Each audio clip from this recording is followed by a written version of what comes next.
ಸಂಕುಲಕ್ಕೆ ಭಕ್ತಿಯಿಂದ ಶರಣುಗಳನ್ನ ಸಮರ್ಪಣೆಯನ್ನು ಮಾಡಿ ಶ್ರಾವಣ ಮಾಸದಲ್ಲಿ ಜೈರಾಬಾದಲ್ಲಿ ಶ್ರವಣ ಮನನ ನಿಧಿಧ್ಯಾಸನವನ್ನ ಮಾಡುವಂತ ಉದ್ದೇಶದಿಂದ ಮನದ ಮಲಿನತೆಗಳನ್ನ ಕಳ್ಕೊಳ್ಳೋದಕ್ಕೋಸ್ಕರವಾಗಿ ನಾವೆಲ್ಲರೂ ಕೂಡ ಹಲವಾರು ರೀತಿಯಾಗಿರುವಂತಹ ಬದಲಾವಣೆಯನ್ನ ಬಯಸುವಂತವರು ಇವತ್ತು ಯಾವ ಪಥದಲ್ಲಿ ನಾವು ಸಾಗ್ತಾ ಇದ್ದೀವಿ ಎನ್ನುವಂಥದ್ದನ್ನ ಆಲೋಚನೆಯನ್ನು ಮಾಡಬೇಕು. ಯಾವ ಪಥದಲ್ಲಿ ಸಾಗಬೇಕಾಗಿದೆ, ನಮ್ಮ ಬದುಕು ಜೀವನವನ್ನ ಸಾರ್ಥಕ ಮಾಡ್ಕೋಬೇಕಾದ್ರೆ ನಮ್ಮ ಪಥ ಹೇಗಿರಬೇಕು ಅನ್ನುವಂಥದ್ದು. ಜೈರಾಬಾದಿನ ನಮ್ಮ ಈ ಲಿಂಗಾಯತ ಸಮಾಜದ ಬಾಂಧವರು ವಿಚಾರವಂತರು, ಪ್ರಜ್ಞಾವಂತರು, ಸೂಕ್ಷ್ಮಮತಿಗಳು, ತೀಕ್ಷ್ಣಮತಿಗಳು ಆಗಿರುವಂಥವ್ರು. ಯಾಕೆ ಈ ಮಾತನ್ನು ಹೇಳ್ತಾ ಇದ್ದೀನಪ್ಪ ಅಂದ್ರೆ, ಈ ರೀತಿಯಾಗಿರ್ತಕ್ಕಂಥ ಆಧ್ಯಾತ್ಮಿಕವಾಗಿರುವಂಥ ಆಲೋಚನೆ ಚಿಂತನೆಗಳನ್ನ ಮಾಡುವಂತ ನಿಟ್ಟಿನಲ್ಲಿ ಅಕ್ಕನ ಬಗ್ಗೆ,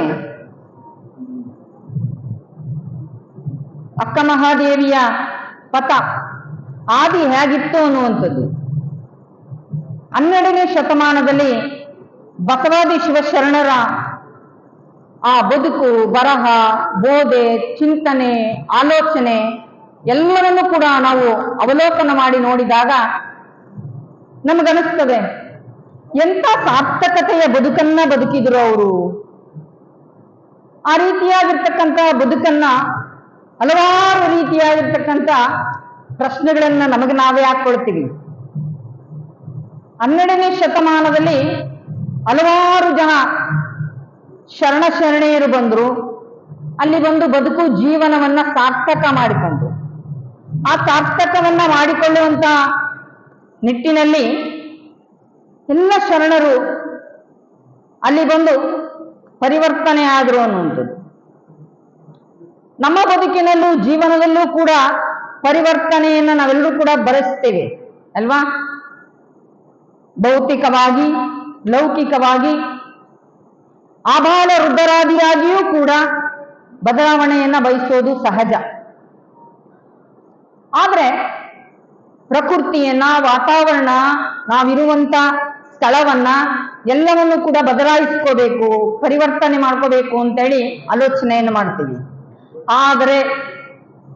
ಆದರೆ ನಾವು ಪರಿವರ್ತನೆ ಆಗಬೇಕು ಅಂತೇಳಿ ನಾವ್ಯಾರು ಬಯಸೋದೇ ಇಲ್ಲ ಅನ್ನೋದು. ಹಾಗಾದ್ರೆ ಆ ಪರಿವರ್ತನೆ ಆಗೋದಕ್ಕೆ, ಆ ಬದಲಾವಣೆ ಆಗೋದಕ್ಕೆ ಒಂದು ಪ್ರೇರಣೆ ಬೇಕಲ್ವೇ ಅನ್ನೋದು. ಆ ಪ್ರೇರಣೆ ಶರಣ ಧರ್ಮದ ಆ ವಚನ ಸಾಹಿತ್ಯದ ಜ್ಞಾನ ಸಂಪತ್ತು ಅನ್ನುವಂಥದ್ದು. 12ನೇ ಶತಮಾನದಲ್ಲಿ ಬಸವಾದಿ ಶಿವಶರಣರು ಎಲ್ಲವನ್ನೂ ಕೊಟ್ಟು ಹೋಗಿದ್ದಾರೆ. ಹೊಸದಾಗಿ ನಾವೇನು ಮಾಡುವಂತ ಅವಶ್ಯಕತೆ ಇಲ್ಲ ಅಂತ ಬಸವಾದಿ ಶಿವಶರಣರು ಕಾಯದ ಶುದ್ಧಿಗಾಗಿ ಕಾಯಕವನ್ನ ನೀಡಿದ್ದಾರೆ, ಮನಸ್ಸಿನ ಶುದ್ಧಿಗಾಗಿ ಶಿವಯೋಗವನ್ನ ನೀಡಿದ್ದಾರೆ, ಹಾಗೆ ಭಾವದ ಶುದ್ಧಿಗಾಗಿ ಶಿವಾನುಭವವನ್ನ ನೀಡಿದ್ದಾರೆ. ಈ ಭವಬಂಧನದಿಂದ ನಾವು ಬಿಡಿಸಿಕೊಂಡು ಮುಕ್ತಿಯ ಪಥಕ್ಕೆ ಸಾಗುವಂಥದ್ದು ಹೇಗೆ ಅನ್ನುವಂಥದ್ದನ್ನ ಶರಣರು ನಮಗೆ ದಿಗ್ದರ್ಶನವನ್ನ ಮಾಡ್ತಿದ್ದಾರೆ ಅನ್ನುವಂಥದ್ದು. ಆ ದಿಗ್ದರ್ಶನವನ್ನ ನಾವೆಲ್ಲರೂ ಕೂಡ ಹೇಗೆ ಮಾಡ್ಕೋಬೇಕು, ಹೇಗೆ ಪಡ್ಕೋಬೇಕು ಅನ್ನುವಂಥದ್ದನ್ನ ಆಲೋಚನೆ ಮಾಡೋದಾದ್ರೆ, ಶರಣರು ನಮಗೆಲ್ಲರಿಗೂ ಕೂಡ ತೆರೆದಿಟ್ಟ ಪುಸ್ತಕದಂತೆ, ಸುರಿದ ಬಾಳೆಯ ಹಣ್ಣಿನಂತೆ ಅವರು ಎಲ್ಲವನ್ನು ಕೂಡ ಸರಳವಾಗಿ, ಸಹಜವಾಗಿ ಪ್ರತಿಯೊಬ್ಬರಿಗೂ ಕೂಡ ಅರ್ಥವಾಗೋ ರೀತಿಯಲ್ಲಿ ನಮಗೆ ತಿಳಿಸ್ಕೊಟ್ಟಿರುವಂಥದ್ದು. ಹಲವಾರು ರೀತಿಯಾಗಿರ್ತಕ್ಕಂಥ ಚಿಂತನೆಗಳನ್ನ ನಾವು ಮಾಡುವಾಗ ಹೇಳ್ತೇವೆ, ಮಹತ್ತಾಗಿರುವಂಥದ್ದನ್ನ ತಿಳ್ಕೋಬೇಕಾದ್ರೆ ಅಣುವಾಗಿ ನಾವು ಪಡ್ಕೋಬೇಕು. ಎಲ್ಲವನ್ನು ಕೂಡ ಒಂದೇ ಸರಿ ನಾವು ಪಡ್ಕೊಳ್ಳೋದಕ್ಕಾಗಲ್ಲ, ತಿಳ್ಕೊಳ್ಳೋದಕ್ಕಾಗಲ್ಲ. ಹಾಗೆ ಬಸವಣ್ಣನವರ ಒಂದೇ ಒಂದು ವಚನವನ್ನ ಬದುಕಿನಲ್ಲಿ, ಜೀವನದಲ್ಲಿ ಅಳವಡಿಸ್ಕೊಂಡ್ರೆ ಸಾಕು, ನಮ್ಮ ಬದುಕು ಜೀವನ ಸಾರ್ಥಕ ಅಂತೀವಿ. ಸಪ್ತಸೂತ್ರಗಳನ್ನೊಳಗೊಂಡಂತ ನಮ್ಮೆಲ್ಲರಿಗೂ ಕೂಡ ಚಿರಪರಿಚಿತವಾಗಿರುವಂತಹ ವಚನ, ಕಳಬೇಡ, ಕೊಲಬೇಡ, ಉಸಿಯ ನುಡಿಯಲು ಬೇಡ, ಮುನಿಯಬೇಡ, ಅನ್ಯರಿಗೆ ಅಸಹ್ಯ ಪಡಬೇಡ, ತನ್ನ ಬೆನ್ನಿಸಬೇಡ, ಇದುರು ಅಳಿಯಲು ಬೇಡ. ಇದೇ ಅಂತರಂಗ ಶುದ್ಧಿ, ಇದೇ ಬಹಿರಂಗ ಶುದ್ಧಿ, ಇದೇ ನಮ್ಮ ಕೂಡಲ ಸಂಗಮ ದೇವನೊಲಿಸುವ ಪರಿ. ಪರಮಾತ್ಮನನ್ನ ಒಲಿಸ್ಕೋಬೇಕಾದ್ರೆ ಎಷ್ಟೊಂದು ಸರಳವಾಗಿ, ಸಹಜವಾಗಿ, ಎಷ್ಟು ಸುಂದರವಾಗಿ ಶರಣರು ನೀಡಿರುವಂಥದ್ದು. ಹೆಚ್ಚಾಗಿ ಪ್ರತಿಯೊಬ್ಬ ಶರಣರು ಕೂಡ ಸ್ವಚ್ಛತೆ ಬಗ್ಗೆ, ಮಲಿನತೆ ಬಗ್ಗೆ. ಹಾಗಾದ್ರೆ ಏನು? ಚನ್ನಬಸವಣ್ಣವರು ಕೂಡ ಅದೇ ರೀತಿಯಾಗಿ ಹೇಳ್ತಾರೆ. ಸ್ವಚ್ಛತೆ ಎಲ್ಲ ಶರಣೆ ಪ್ರತಿಯೊಬ್ಬರು ಕೂಡ ಯಾಕೆ ಆ ರೀತಿಯಾಗಿ ಹೇಳಿರುವಂಥದ್ದು ನಾವು ಆಲೋಚನೆಯನ್ನು ಮಾಡಿದ್ರೆ, ಶರಣರು ಯಾವುದೇ ಒಂದು ಧರ್ಮಕ್ಕೆ, ವ್ಯಕ್ತಿಗೆ, ಸಮುದಾಯಕ್ಕೆ ಸೀಮಾತೀತವಾಗಿರುವಂತ ವಿಚಾರ ಚಿಂತನೆಗಳನ್ನ ನೀಡಿರ್ತಕ್ಕಂಥದ್ದನ್ನ ನಾವು ಕಾಣ್ತೇವೆ. ನಮ್ಮ ಬದುಕಿಗೆ ಈ ಶ್ರಾವಣ ಮಾಸದಲ್ಲಿ ನಾವೆಲ್ಲರೂ ಕೂಡ ಹಲವಾರು ರೀತಿಯಾಗಿರ್ತಕ್ಕಂಥ ಭೌತಿಕವಾಗಿ, ಲೌಕಿಕವಾಗಿರ್ತಕ್ಕಂಥ ಬದುಕಿನಲ್ಲಿ ಇವತ್ತು ಏನಾಗಿದೆ, ಎಲ್ಲರ ಬದುಕು ಜೀವನ ಅಂದ್ರೆ ಅವಸರದ ಜಗತ್ತು, ಆತಂಕದ ಬದುಕನ್ನ ಬದುಕ್ತಾ ಇದ್ದೀವಿ ನಾವು ಇವತ್ತು. ಯಾರಾದ್ರೂ ಚೆನ್ನಾಗಿದ್ದೀರಾ ಅಂತ ಕೇಳಿದ್ರೆ ಸಹಜವಾಗಿ ಚೆನ್ನಾಗಿದ್ದೀವಿ ಅಂತೀವಿ. ಸ್ವಲ್ಪ ಆತ್ಮೀಯವಾಗಿ ಕೂತ್ಕೊಂಡು ಅವ್ರ ಜೊತೆ ಮಾತಾಡಿದಾಗ ಏನ್ ಚಂದ ರೀ, ಏನ್ ಸಂಸಾರ, ನಮಗೂ ಅದೇ ಸಾಕಾಗೋಗ್ಬಿಟ್ಟಿದೆ. ನಮ್ಮಂತ ಸನ್ಯಾಸಿಗಳು ನೋಡಿದಾಗ ಎಲ್ರಿಗೂ ಅನಿಸ್ತದೆ ನಿಮ್ದೇ ಚಂದ ಕಣ್ರಿ ಅಂತಾರೆ, ತುಂಬಾ ಜನ ಅಂತಾರೆ. ಆದ್ರೆ ಸನ್ಯಾಸಿಯ ಜೀವನ ಇದೆಯಲ್ಲ, ಅದು ಪ್ರವಾಹದ ವಿರುದ್ಧ ಈಜಿದ ಹಾಗೆ ಅನ್ನುವಂಥದ್ದು. ಆದ್ರೂ ಎಲ್ಲೋ ಒಂದ್ ಕಡೆ ಸಂತೃಪ್ತಿ ಇದೆ, ಸಮಾಧಾನ ಇದೆ ಅನ್ನುವಂಥದ್ದು. ಅಂತ ನೆಮ್ಮದಿಯ ಬದುಕನ್ನ ಬದುಕೋದಕ್ಕೋಸ್ಕರವಾಗಿ, ಆ ಬದುಕು ಜೀವನವನ್ನ ಸಾರ್ಥಕ ಮಾಡ್ಕೊಳ್ಳೋದಕ್ಕೋಸ್ಕರವಾಗಿ ನಾವೆಲ್ಲರೂ ಕೂಡ ಆಧ್ಯಾತ್ಮಿಕತೆಗೆ ಬರಬೇಕಾಗ್ತದೆ ಅನ್ನುವಂಥದ್ದು. ಆ ಆಧ್ಯಾತ್ಮಿಕತೆಗೆ ಬರಬೇಕು ಅಂದ್ರೆ ನಮ್ಮ ಬದುಕಿನಲ್ಲಿ, ನಮ್ಮ ಜೀವನದಲ್ಲಿ ಬರುವಂತ ಎಲ್ಲ ತಾಪತ್ರಯಗಳನ್ನ ಕಳ್ಕೋಬೇಕು ಅನ್ನುವಂಥದ್ದು. ಬದುಕು ಜೀವನ ಅಂದ್ರೆ ಗಣಿತ ಇದ್ದಾಗೆ, ಕೂಡೋದು ಕಳಿಯೋದು ಅನ್ನುವಂಥದ್ದು. ಹಾಗೆ ಶರಣರು ಏನನ್ನ ಕಳ್ಕೋಬೇಕು? ನಮ್ಮಲ್ಲೇ ನಮಗೆ ತಿಳಿಲಾರದೆ ಇರುವಂತ ಕಾಮ, ಕ್ರೋಧ, ಲೋಭ, ಮೋಹ, ಮದಮತ್ಸರಾದಿಗಳನ್ನ ಕಳ್ಕೊಂಡು ಅಲ್ಲಿ ಸದ್ಗುಣ, ಸದ್ಬುದ್ಧಿ, ಸದ್ವಿಚಾರ, ಸಚ್ಚಿಂತನೆ, ಆಲೋಚನೆಯನ್ನ, ಸತ್ಸಂಗವನ್ನ ಮಾಡ್ತಾ ಹೋದ್ರೆ ನಾವು ಕಳ್ಕೊಳ್ತಾ ಹೋಗ್ತೀವಿ. ಅದಕ್ಕೆ ಶರಣರು ಹೇಳ್ತಾರೆ, ಬಸವಣ್ಣನವರ ಅಳಿಯ ಚನ್ನಬಸವಣ್ಣವರು ಯಾಕೆ ಕಳ್ಕೊಳ್ಳೋದು? ಮಂಡೆ ಮಾಸಿದಡೆ ಮಹಾಮಜ್ಜನವ ಮಾಡುವುದು, ವಸ್ತ್ರ ಮಾಸಿದಡೆ ಮಡಿವಾಳನಿಗಿಕ್ಕುವುದು, ಮನದ ಮೈಲಿಗೆಯ ತೊಳೆಯಬೇಕಾದರೆ ಕೂಡಲ ಚನ್ನ ಸಂಗಯ್ಯನ ಅನುಭವ ಮಾಡುವುದು. ಎಷ್ಟು ಚಂದ ಹೇಳಿದ್ದಾರೆ.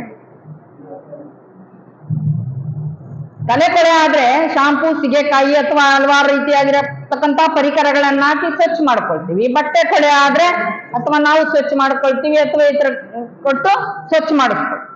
ಇದೆಲ್ಲ ಭೌತಿಕವಾಗಿರ್ತಕ್ಕಂಥ ಸ್ವಚ್ಛತೆ ನಮ್ಮೆಲ್ಲರಿಗೂ ಕೂಡ ಪರಿಚಯ ಇದೆ.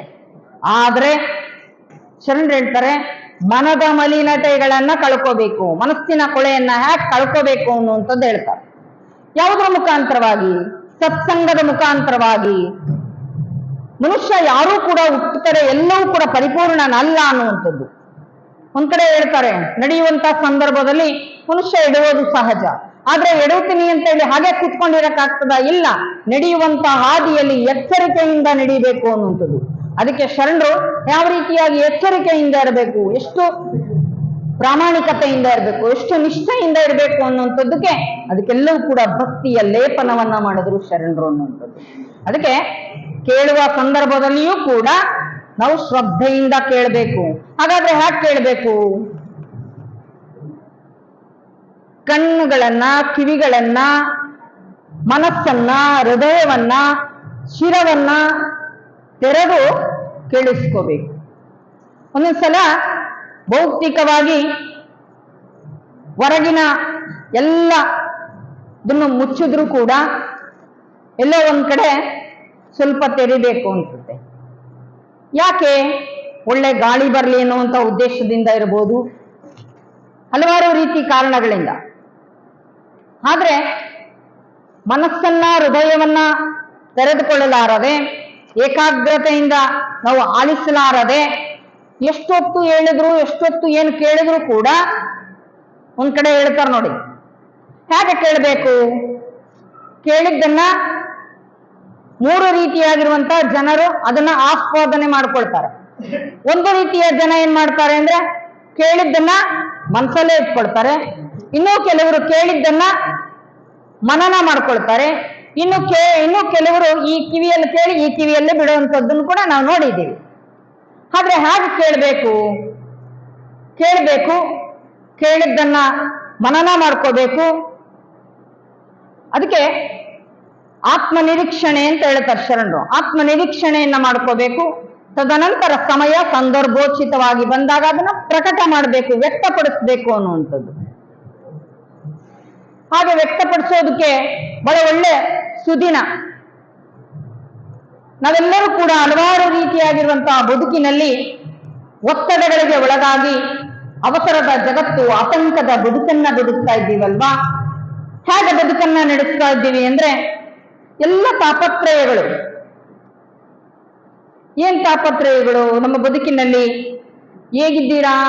ಈಗಾಗಲೇ ಹೇಳಿದಾಗೆ ಏನ್ ಹೇಳ್ತೀರಿ? ನಮ್ಮನೆ ವ್ಯಕ್ತಿಗಳ ಬಗ್ಗೆ ಇರ್ಬೋದು, ವಸ್ತುಗಳ ಬಗ್ಗೆ ಇರ್ಬೋದು, ನಾವು ಮಾಡುವಂತ ಕಾಯಕದ ಬಗ್ಗೆ ಇರ್ಬೋದು, ಎಲ್ಲ ಒಂದ್ ಕಡೆ ತಾತ್ಸಾರ ಇರ್ಬೋದು, ನಿರ್ಲಕ್ಷ್ಯಕ್ಕೆ ಒಳಗಾಗಿರ್ಬೋದು. ಇದೆಲ್ಲದರಿಂದ ಆಚೆಗೆ ಬಂದಾಗ ನಮ್ಮ ಬದುಕಿನಲ್ಲಿ, ನಮ್ಮ ಜೀವನದಲ್ಲಿ ನಾವು ಮೊದಲು ಏನು ಮಾಡ್ಬೇಕಪ್ಪ ಅಂದ್ರೆ ಮಲತ್ರಯಗಳನ್ನ ಕಳ್ಕೋಬೇಕು.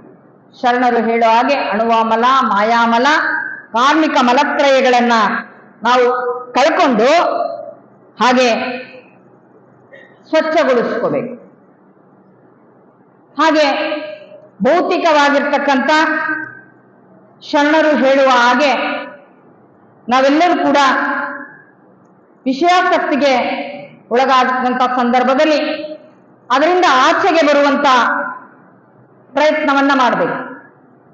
ದೇಹ ಮತ್ತು ಮನಸ್ಸನ್ನ ನಿಯಂತ್ರಣದಲ್ಲಿ ಇಟ್ಕೊಳ್ಳೋದಕ್ಕೋಸ್ಕರವಾಗಿ ಶರಣರು ಹಲವಾರು ರೀತಿಯಾಗಿರುವಂತ ಸಾಧನೆಯನ್ನ ಮಾಡಿದ್ರು ಅನ್ನುವಂಥದ್ದು. ಆ ಸಾಧನೆಯ ಹಾದಿಯಲ್ಲಿ ನಡೆದಂಥವರೆಲ್ಲರೂ ಕೂಡ ಬದುಕು ಜೀವನವನ್ನ ಸಾರ್ಥಕ ಮಾಡಿಕೊಂಡಿರ್ತಕ್ಕಂಥದ್ದನ್ನ ನಾವು ಕಾಣ್ತೇವೆ.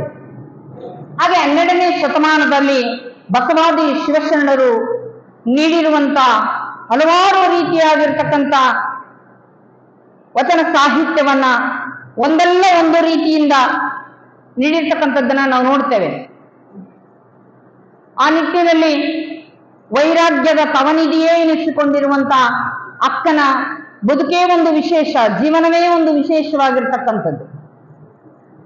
ಅಕ್ಕನ ವಿಚಾರ ಚಿಂತನೆಯನ್ನ ಮಾಡುವಂತ ಸಂದರ್ಭದಲ್ಲಿ ನಾವು ಕಲ್ಪನೆಯೂ ಕೂಡ ಮಾಡ್ಕೊಳಕ್ ಆಗಲಾರದಂತ ಒಂದು ದುರ್ಗಮವಾದ ಹಾದಿಯೇ ಅಂತ ಹೇಳ್ಬೋದು.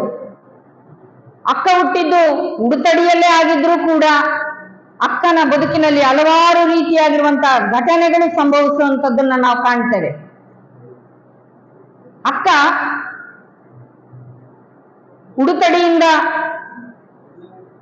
ಉಡುತಡಿಯಲ್ಲಿ ಓಂಕಾರ ಶೆಟ್ಟಿ, ನಿರ್ಮಲಾ ಶೆಟ್ಟಿ ಮತ್ತು ಲಿಂಗಮ್ಮ ಆ ಶರಣ ದಂಪತಿಗಳ ಚಿರ್ಗಬ್ಬರಲ್ಲಿ ಜನಿಸುವಂತ ಸಂದರ್ಭದಲ್ಲಿ ಅಕ್ಕ ಮಹಾದೇವಿ ತಾಯಿಯವರು ಉಡುತಡಿಯ ಒಂದು ಗ್ರಾಮದಲ್ಲಿ ಶೈವ ಬ್ರಾಹ್ಮಣರ ಒಂದು ಕುಟುಂಬದಲ್ಲಿ ಆ ತಾಯಿ ಜನಿಸುವಂಥದ್ದು. ಅಕ್ಕ ಮಹಾದೇವಿಯವರು ಆ ಉಡುತಡಿ ಎನ್ನುವಂತ ಗ್ರಾಮದಲ್ಲಿ ಆ ತಾಯಿ ಹುಟ್ಟಿದಾಗ ತನ್ನ ತಂದೆ ತಾಯಿಗಳು ಆ ಮಗುವಿಗೆ ಒಂದು ನಾಮಕರಣವನ್ನ ಮಾಡಿಸ್ಬೇಕು ಅಂತೇಳಿ ಮಹಾದೇವಿ ಎನ್ನುವಂತ ನಾಮಕರಣವನ್ನ ಮಾಡಿಸ್ತಾರೆ. ಅವರು ಶಿವಭಕ್ತ ಯುಕ್ತರಾಗಿ ಬದುಕು ಜೀವನವನ್ನ ನಡೆಸ್ತಾ ಇರುವಂತಹ ಶರಣ ದಂಪತಿಗಳು ಆ ಮಗುವಿಗೆ ಒಳ್ಳೆ ಸಂಸ್ಕಾರವನ್ನ ಕೊಡ್ತಾರೆ. ನಾವು ಹಲವಾರು ರೀತಿಯಾಗಿರುವಂತ ವಸ್ತುವಿಗೆ ಯಾವ ರೀತಿ ಸಂಸ್ಕಾರವನ್ನ ಕೊಟ್ಟು ಬಳಕೆ ಮಾಡ್ಕೊಳ್ತೀವೋ ಹಾಗೆ ನಾವೆಲ್ಲರೂ ಕೂಡ ವ್ಯಕ್ತಿಗೂ ಕೂಡ ಸಂಸ್ಕಾರ ಬಹಳ ಅವಶ್ಯಕವಾಗಿ ಬೇಕು ಅನ್ನುವಂಥದ್ದನ್ನ ಶರಣರು ಹೇಳ್ತಾರೆ. ವಸ್ತುವಿಗೆ ಹಲವಾರು ರೀತಿಯಾಗಿರುವಂತ ಸಂಸ್ಕಾರವನ್ನ ಕೊಡ್ತೇವೆ. ಪದಾರ್ಥವನ್ನ ತಂದು ಪ್ರಸಾದವಾಗಿ ಮಾಡ್ತೇವೆ. ಆ ಪ್ರಸಾದಕ್ಕೆ ಯಾವ ರೀತಿಯಾಗಿ ಸಂಸ್ಕಾರವನ್ನ ಕೊಡ್ತೇವಪ್ಪ ಅಂದ್ರೆ ಅಡಿಗೆ ಮಾಡಿದಂತ ಸಂದರ್ಭದಲ್ಲಿ ಅದಕ್ಕೆ ವಿಭೂತಿ ಧಾರಣೆಯನ್ನ ಮಾಡಿ ಅದಕ್ಕೆ ನಮಸ್ಕಾರವನ್ನ ಮಾಡಿ ಪ್ರಸಾದ ಸ್ವೀಕಾರ ಮಾಡುವಂಥದ್ದು. ಹಾಗೆ ಶರಣರು ಕೊಟ್ಟಿರುವಂತ ವಿಭೂತಿ, ರುದ್ರಾಕ್ಷಿ, ಇಷ್ಟಲಿಂಗ ಇವೆಲ್ಲವನ್ನು ಕೂಡ ಹಾಗೆ ತಂದ್ಬಿಟ್ಟು ಹಾಗೆ ಧರಿಸ್ಕೊಳ್ಳುವಂಥದ್ದೆಲ್ಲ, ಅದನ್ನ ಗುರುಮುಖೇನ ಪಡ್ಕೋಬೇಕು ಅನ್ನುವಂಥದ್ದು. ಹಾಗೆ ವಿಭೂತಿಯನ್ನು ಕೂಡ ತಯಾರು ಮಾಡುವಂತಹ ಸಂದರ್ಭದಲ್ಲಿ ಆಕಳ ಬೆರಣಿಯಿಂದ ಅದನ್ನ ಸಂಗ್ರಹವನ್ನ ಮಾಡಿ ಸುಟ್ಟು ಅದಕ್ಕೆ ಗುರುವಿನ ಪಾದೋದಕವನ್ನ ಹಾಕಿ ವಿಭೂತಿಯನ್ನ ತಯಾರು ಮಾಡಿ ಅದಕ್ಕೆ ಗುರುಗಳ ಕಡೆಯಿಂದ ಸಂಸ್ಕಾರವನ್ನ ಪಡ್ಕೋಬೇಕು. ಇವತ್ತು ವಿಭೂತಿ ಘಟಕಗಳು ತುಂಬಾ ಕಡಿಮೆ ಇದೆ, ಅಂತ ವಿಭೂತಿಯನ್ನ ತಯಾರು ಮಾಡೋದು ಕಡಿಮೆ.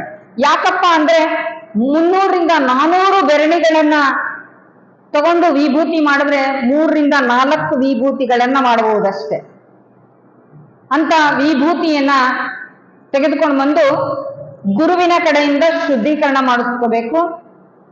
ಒಂದು ಕ್ರಿಯಾಗಟ್ಟಿ, ಒಂದು ಸಾದಾಗಟ್ಟಿ. ಆ ಕ್ರಿಯಾಗಟ್ಟಿಯನ್ನ ನಾವು ಶಿವಯೋಗ ಮಾಡುವಂತಹ ಸಂದರ್ಭದಲ್ಲಿ ಪೂಜೆಗೆ ಬಳಸಿಕೊಳ್ಳುವಂಥದ್ದು. ಹಾಗೆ ಆ ವಿಭೂತಿಯನ್ನ, ಆ ರುದ್ರಾಕ್ಷಿಯನ್ನು ಕೂಡ ಗುರುಮುಖೇನ ಪಡ್ಕೊಂಡು ಧಾರಣೆಯನ್ನು ಮಾಡ್ಕೋಬೇಕು. ರುದ್ರ ಅಂದ್ರೆ ಶಿವ, ಅಕ್ಷಿ ಅಂದ್ರೆ ಕಣ್ಣು, ಪರಮಾತ್ಮನೊಂದು ಅಂಶವೇ ನನ್ನ ಹತ್ರ ಇದೆ ಅಂತೇಳಿ ಅದಕ್ಕೋಸ್ಕರವಾಗಿ ಶರಣರು ಕೊಟ್ಟಿರುವಂತ ವಿಭೂತಿ, ರುದ್ರಾಕ್ಷಿ, ಇಷ್ಟಲಿಂಗವನ್ನ. ಇಷ್ಟಲಿಂಗದಲ್ಲೂ ಕೂಡ ಬೇರೆ ಬೇರೆ ರೀತಿಯಾಗಿರ್ತಕ್ಕಂಥ ಕಂತೆಗಳನ್ನ ನಾವು ಕಾಣ್ತೇವೆ ಅನ್ನುವಂಥದ್ದು. ಆ ಇಷ್ಟಲಿಂಗವನ್ನ ಕರ್ಪೂರದ ಕಂತೆ ಇರ್ಬೋದು, ಎಣ್ಣೆ ಕಂತೆ ಇರ್ಬೋದು, ತುಪ್ಪದ ಕಂತೆ ಇರ್ಬೋದು, ಹಲವಾರು ರೀತಿಯಾಗಿರುವಂತ ಕಂತೆಗಳ ಮುಖಾಂತರವಾಗಿ ಇಷ್ಟಲಿಂಗವನ್ನ ತಯಾರು ಮಾಡಿರುವಂಥದ್ದು. ಆ ರೀತಿಯಾಗಿರುವಂತ ಲಿಂಗದ ಮುಖಾಂತರವಾಗಿ ಗುರುಗಳು ಸಂಸ್ಕಾರವನ್ನ ಕೊಡ್ತಾರೆ. ಇದಕ್ಕಿಂತಲೂ ಕೂಡ ಪೂರ್ವದಲ್ಲಿ ಯಾವ ರೀತಿಯಾಗಿ ಸಂಸ್ಕಾರವನ್ನ ಕೊಟ್ಟರು ಶರಣರು, ಆ ಸಂಸ್ಕಾರ ಹೇಗೆ ಪರಿಣಾಮ ಆಯಿತು ಅನ್ನುವಂಥದ್ದನ್ನ ನೋಡೋದಾದ್ರೆ, ನಮ್ಮ ಧರ್ಮದಲ್ಲಿ ಗರ್ಭದಲ್ಲಿರುವಂತ ಶಿಶುವಿಗೆ ಲಿಂಗ ಧಾರಣೆಯನ್ನು ಮಾಡುವಂಥದ್ದು ಯಾವಾಗ ಮಾಡ್ತಾರೆ? ಮಗು 8ನೇ ತಿಂಗಳಿಗೆ ಬಂದಂತ ಸಂದರ್ಭದಲ್ಲಿ ಪೂರ್ಣಾವಸ್ಥೆ ಆಗಿರ್ತದೆ. ಆವಾಗ ಒಬ್ಬ ಜಂಗಮ ಮೂರ್ತಿಯನ್ನ, ಒಬ್ಬ ಗುರುವನ್ನ ಕರೆಸಿ ತಾಯಿಗೆ ಗರ್ಭ ಸಂಸ್ಕಾರವನ್ನ ಮಾಡಿ, ತಾಯಿಗೆ ಮತ್ತೆ ಮಗುವಿನ 2 ಲಿಂಗ ಪೂಜೆಯನ್ನು ಮಾಡಿ ಗರ್ಭ ಸಂಸ್ಕಾರವನ್ನ ಮಾಡಿಸುವಂಥದ್ದು. ತದನಂತರ ಮಗು ಹುಟ್ಟಿ 3 ಅಥವಾ 5 ದಿನಕ್ಕೆ ಗುರುಗಳನ್ನ ಕರೆಸಿ ಲಿಂಗ ಧಾರಣೆಯನ್ನು ಮಾಡಿಸ್ಬೇಕು. ತದನಂತರ ಆ ಲಿಂಗವನ್ನ ತಾಯಿ ಪೂಜೆ ಮಾಡಬೇಕು. ಹಾಗೆ ಮಗು 8 ಅಥವಾ 10 ವರ್ಷಕ್ಕೆ ಬಂದಂತ ಸಂದರ್ಭದಲ್ಲಿ ಆ ಮಗುವಿಗೆ ಲಿಂಗ ದೀಕ್ಷೆಯನ್ನ ಕೊಡಿಸ್ಬೇಕು. ಶೈವರಲ್ಲಿ ಜನಿವಾರ ಸಂಸ್ಕಾರ ಅಂತ ಮಾಡ್ತಾರೆ, ಮುಂಜಿ ಅಂತ ಮಾಡ್ತಾರೆ. ಅವರ ಆ ಮುಂಜಿ ಮಾಡುವಂತ ಸಂದರ್ಭದಲ್ಲಿ, ಜನಿವಾರ ಸಂಸ್ಕಾರವನ್ನ ಮಾಡುವಂತ ಸಂದರ್ಭದಲ್ಲಿ ಒಂದು ಮದುವೆಯೋಪಾದಿಯಾಗಿ ನೆಂಟರು, ಇಷ್ಟರು, ಬಂಧು ಬಳಗ ಎಲ್ಲರನ್ನೂ ಕೂಡ ಕರೆಸಿ ಆ ಮುಂಜಿಯನ್ನ ಮಾಡ್ತಾರೆ. ಬಸವಣ್ಣನವ್ರಿಗೂ ಕೂಡ ಹಾಗೆ ಮುಂಜಿಯನ್ನು ಮಾಡುವಂತ ಒಂದು ಘಟನೆಯಿಂದ ಇಡೀ ಜಗತ್ತಿನ ಪರಿವರ್ತನೆಯ ಹರಿಕಾರರಾದ್ರು ಅನ್ನುವಂಥದ್ದನ್ನ ನಾವ್ಯಾರೂ ಕೂಡ ಮರೆಯೋದಿಲ್ಲ. ಹಾಗೆ ಮುಂಜಿಯನ್ನ ಮಾಡಿದ ಹಾಗೆ ನಮ್ಮನ್ನು ಕೂಡ 8ನೇ ವರ್ಷಕ್ಕೆ ಆ ಮಗುವಿಗೆ ಲಿಂಗ ದೀಕ್ಷೆಯನ್ನ ಮಾಡಿಸ್ಬೇಕು ಅನ್ನೋದು. ಆ ರೀತಿಯಾಗಿರುವಂತ ಲಿಂಗ ದೀಕ್ಷೆಯನ್ನ ಮಾಡುವಂತ ಸಂದರ್ಭದಲ್ಲಿ ಆ ಮಗುವಿಗೆ ಸುಮ್ಮನೆ ಲಿಂಗ ದೀಕ್ಷೆಯನ್ನ ಕೊಡುವಂಥದ್ದಲ್ಲ. ಗುರು ಅಂದ್ರೆ ಏನು, ಗುರುವಿನ ಮಹತ್ವ ಅಂದ್ರೆ ಏನು, ಇಷ್ಟಲಿಂಗ ಧಾರಣೆಯನ್ನು ಯಾಕೆ ಮಾಡ್ಕೋಬೇಕು, ಮಾಡ್ಕೊಳ್ಳೋದ್ರಿಂದ ಏನು ಪರಿಣಾಮ ಆಗ್ತದೆ, ಹಾಗೆ ಜಂಗಮ ಅಂದ್ರೇನು, ಜಂಗಮನ ನಿಲುವು ಏನು, ಹಾಗೆ ಪಾದೋದಕ ಅಂದ್ರೇನು, ಪ್ರಸಾದ ಅಂದ್ರೇನು, ಮಂತ್ರ, ವಿಭೂತಿ, ರುದ್ರಾಕ್ಷಿ ಇವೆಲ್ಲದರ ಪರಿಚಯವನ್ನ ಮಾಡಿಕೊಟ್ಟು ಆ ಮಗುವಿಗೆ ನಿನ್ನ ಪ್ರಾಣ ಹೇಗೆ ನೀನು ಬಿಟ್ಟಿರಲ್ವೋ ಹಂಗ ನೀನ್ ಲಿಂಗ ಬಿಟ್ಟಿರಬಾರ್ದು ಅನ್ನುವಂಥ ಸರಿಯಾದ ರೀತಿಯಾಗಿರ್ತಕ್ಕಂಥ ಮಾಹಿತಿಯನ್ನ ಕೊಡೋದ್ರಿಂದ ಆ ಮಗುವಿನ ಬದುಕಿನಲ್ಲಿ, ಜೀವನದಲ್ಲಿ ಹಲವಾರು ರೀತಿಯಾಗಿರ್ತಕ್ಕಂಥ ಪರಿಣಾಮಗಳನ್ನ ನಾವು ಕಾಣ್ತೇವೆ ಅನ್ನುವಂಥದ್ದು. ಬಸವಣ್ಣನವರ ಅಕ್ಕನಾಗಮ್ಮನವರು ಅವರ ಮಗ ಚನ್ನಬಸವಣ್ಣನವರಿಗೆ ಆ ರೀತಿಯಾಗಿರ್ತಕ್ಕಂಥ ಸಂಸ್ಕಾರ ಕೊಟ್ಟಿದ್ರಿಂದಲೇ ಆತನಿಗೆ ಅಂಥ ಜ್ಞಾನ, ಅಂಥ ಅನುಭವ ಸಿದ್ಧಿಸಿರುವಂಥದ್ದನ್ನು ನಾವು ಕಾಣ್ತೇವೆ. ಆ ತಾಯಿ ಮೊದಲಿಂದ ಕೊನೆ ತನಕವೂ ಕೂಡ ಶರಣರ ಬದುಕಿಗೆ ಆಸರೆಯಾಗಿ ನಿಂತು ಜಗತ್ತಿನ ಕಲ್ಯಾಣಕ್ಕೋಸ್ಕರವಾಗಿ ಆಕೆ ಎಷ್ಟೊಂದು ಸ್ಫೂರ್ತಿಯ ಮಾತುಗಳನ್ನ ಆಡ್ತಾರೆ ಅನ್ನುವಂಥದ್ದು. ನಾವೇನ್ ಮಾಡ್ತೀವಿ, ಯಾರಾದ್ರೂ ಏನಾದ್ರು ಮಾಡಬೇಕು, ಒಂದು ಒಳ್ಳೆ ಕೆಲಸ ಮಾಡಬೇಕು ಅಂತ ಇದೀವಿ ಅಂದ್ರೆ ಅದಕ್ಕೆ ಹಲವಾರು ರೀತಿಯಾಗಿರುವಂತಹ ಅಡ್ಡಿ ಆತಂಕಗಳು ಸಮಸ್ಯೆಗಳು ಬರುವಂಥದ್ದು ಸಹಜವೇ. ಆ ಬಂದಂತ ಸಂದರ್ಭದಲ್ಲಿ ಯಾರೂ ಕೂಡ ಧೃತಿಗೆಡಬಾರದು ಅನ್ನುವಂಥ ಮಾತನ್ನ ತಾಯಿ ಬಹಳ ಚೆನ್ನಾಗಿ ಹೇಳ್ತಾರೆ. ಮನದೊಡೆಯ ಮಹಾದೇವ ಮನವ ನೋಡಿ ಹನಿಂದು ಮನುಜರ ಕೈಯಿಂದ ಒಂದೊಂದು ನುಡಿಸುವನು, ಇದಕ್ಕೆ ಕಾತರಿಸದಿರು ಮನವೇ ಕಳವಳಿಸದಿರು ತನವೇ, ಬಸವಣ್ಣ ಪ್ರಿಯ ಚನ್ನ ಸಂಗಯ್ಯ ಬೆಟ್ಟವನಿತ ಅಪರಾಧವನು ಒಂದು ಬೊಟ್ಟಿನಲ್ಲಿ ತೊಡೆಯುವನು. ಯಾವುದೇ ಒಬ್ಬ ವ್ಯಕ್ತಿ ಬದುಕಿನಲ್ಲಿ ಜೀವನದಲ್ಲಿ ನಾನು ಒಬ್ಬಂಟಿ ಅಂತ ಯಾರು ನಾವು ಅನ್ಕೊಂಡಾಗ, ಮನಸ್ಸಿಗೆ ನೋವಾದಾಗ, ನಮಗೆ ಬದುಕಿನಲ್ಲಿ ತಲ್ಲಣ ಅನಿಸಿದಾಗ ಈ ಒಂದು ವಚನವನ್ನ ಪದೇ ಪದೇ ಹೇಳ್ಕೊಳ್ತಾ ಇದ್ರೆ ಸಾಕು, ನಮಗೆ ಎಷ್ಟೊಂದು ಧೈರ್ಯ ಬರ್ತದೆ, ಸ್ಫೂರ್ತಿ ಬರ್ತದೆ. ನೋಡಿ, ಮನಸ್ಸಿನ ಒಡೆಯನಾಗಿರ್ತಕ್ಕಂಥ ಪರಮಾತ್ಮ ಮನಸ್ಸನ್ನ ಪರೀಕ್ಷೆ ಮಾಡೋದಕ್ಕೋಸ್ಕರವಾಗಿ ಒಬ್ಬರಿಂದ ಅನ್ಸೋದು, ಆಡ್ಸೋದು ಇದೆಲ್ಲವನ್ನೂ ಕೂಡ ಮಾಡ್ತಾನೆ.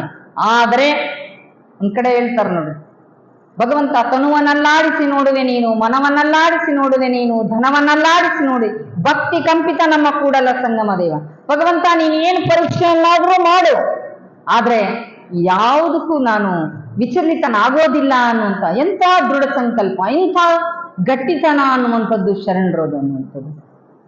ಅಂತ ಶರಣರು ಸಮಾಜದಲ್ಲಿ ಸಂಘಟನೆಗೆ ಅಣಿಯಾಗುವಂತ ಸಂದರ್ಭದಲ್ಲಿ ಆಕೆ ಎಷ್ಟೊಂದು ಸ್ಫೂರ್ತಿಯ ಮಾತುಗಳನ್ನು ಹೇಳ್ತಾರೆ. ಸಮಾಜದಲ್ಲಿ ಏನೇ ಬಂದರೂ ಕೂಡ ಯಾವುದನ್ನು ಕೂಡ ತಲೆ ಕೆಡಿಸ್ಕೋಬೇಡ್ರಿ, ಮಾಡುವಂತ ಕೆಲಸವನ್ನು ಮಾಡುವಂತ ಸಂದರ್ಭದಲ್ಲಿ ಎಷ್ಟೇ ಅಡ್ಡಿ ಆತಂಕಗಳು, ಸಮಸ್ಯೆಗಳು, ಸವಾಲುಗಳು ಬಂದಾಗ ಅದನ್ನು ಧೈರ್ಯವಾಗಿ ಎದುರಿಸ್ಬೇಕು. ಯಾರಿಗೆ ಕಷ್ಟ ಇಲ್ಲ, ಯಾರಿಗೆ ದುಃಖ ಇಲ್ಲ, ಯಾರಿಗೆ ನೋವಿಲ್ಲ ಅನ್ನುವಂಥದ್ದು. ಹಾಗಾದ್ರೆ ಬೇಡವೇ ಅಂತ ಹೇಳಿ ನಾವಂದ್ರೆ ಬಿಡ್ತದ? ಇಲ್ಲ. ಶರಣ ಹೇಳ್ತಾರೆ, ಬಾರದು ಬಪ್ಪದು, ಬಪ್ಪದು ತಪ್ಪದು. ಆದ್ರೆ ಅಕ್ಕ ಎಷ್ಟು ಚೆನ್ನಾಗಿ ಹೇಳ್ತಾರೆ, ನಾವು ಎಂಥದ್ದೇ ಕಷ್ಟ ಬಂದ್ರೂ ಚಿಂತೆ ಇಲ್ಲ, ಎಂಥದ್ದೇ ನೋವು ಬಂದ್ರೂ ಚಿಂತೆ ಇಲ್ಲ, ಎಂಥದ್ದೇ ಸಮಸ್ಯೆ ಬಂದ್ರೂ ಚಿಂತೆ ಇಲ್ಲ, ಆದ್ರೆ ಧೈರ್ಯವಾಗಿ ಎದುರಿಸುವಂತ ಶಕ್ತಿ ಕೊಡು ಅಂತ ಹೇಳಿ ಅಕ್ಕ ಕೇಳ್ತಾರೆ. ನಾವು ನೋಡಿ, ವ್ಯಕ್ತಿ ಇರ್ಬೋದು, ಸಮಾಜವೇ ಇರ್ಬೋದು, ಪ್ರತಿಯೊಂದು ಕೂಡ ಅಷ್ಟೇ. ನಾವು ಎದುರ್ತಾ ಹೋದ್ರೆ ಎದುರಿಸ್ತಾ ಹೋಗುವಂಥದ್ದು ಸಹಜವೇ ಅಲ್ವಾ? ಹಾಗೆ ಧೈರ್ಯವಾಗಿ ನಿಂತ್ಕೊಂಡಾಗ ಅದ್ಯಾವುದು ಕೂಡ ನಮ್ಮ ಹತ್ರ ಸುಳಿಯೋದಿಲ್ಲ ಅನ್ನುವಂಥದ್ದಕ್ಕೆ ಶರಣರ ವಚನಗಳು ಜೀವನವೇ ನಿದರ್ಶನ ಅನ್ನುವಂಥದ್ದು. ಹಾಗೆ ಆ ತಾಯಿ ಹೇಳ್ತಾರೆ, ಮನದೊಡೆಯ ಮಹಾದೇವ ಮನವ ನೋಡಿಯನೆಂದು ಮನುಜರ ಕೈಯಿಂದ ಒಂದೊಂದು ನುಡಿಸುವನು, ಇದಕ್ಕೆ ಕಾತರಿಸದಿರು ಮನವೇ ಕಳವಳಿಸದಿರ್ತನವೇ. ನೀನು ಕಾತರಿಸ್ಬೇಡ, ನೀನು ಹಿಂಗಾಯ್ತಲ್ಲಪ್ಪ, ಏನ್ ಮಾಡೋದಪ್ಪ, ಹಂಗಂದ್ರಲ್ಲ ಹಿಂಗಂದ್ರಲ್ಲ, ಏನು ಆತಂಕ ಪಡೋದೇ ಬೇಡ. ನೀನು ಏನ್ ಮಾಡ್ತಾ ಇದ್ದೀಯಾ ಅನ್ನುವಂಥದ್ದು ನಿನಗೆ ಗೊತ್ತು, ಭಗವಂತನಿಗೆ ಗೊತ್ತು.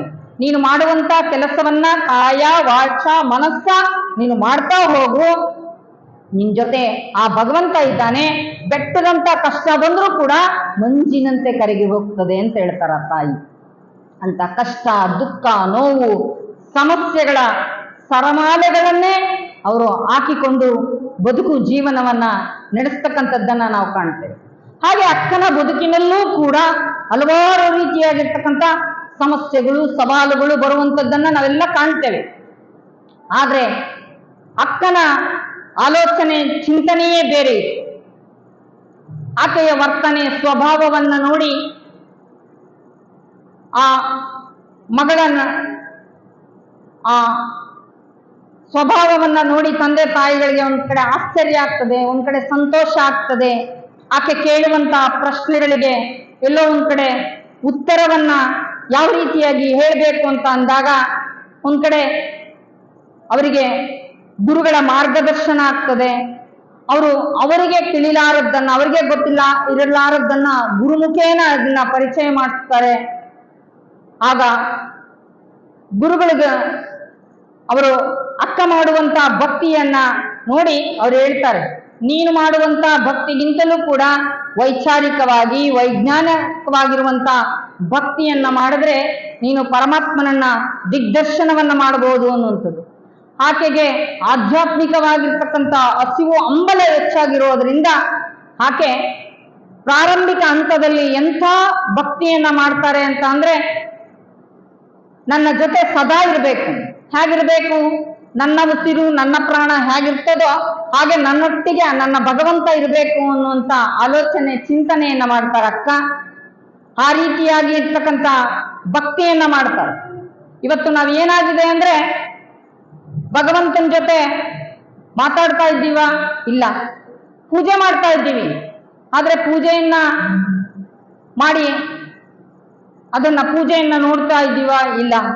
ಆದ್ರೆ ಪೂಜೆ ಮಾಡ್ತೀವಿ, ನೋಡ್ತೀವಿ, ಆದ್ರೆ ಭಗವಂತನ ಜೊತೆ ಭಕ್ತಿ ಸಂಭಾಷಣೆಯನ್ನ ಮಾಡ್ತಾ ಇದ್ದೀವ? ಇಲ್ಲ.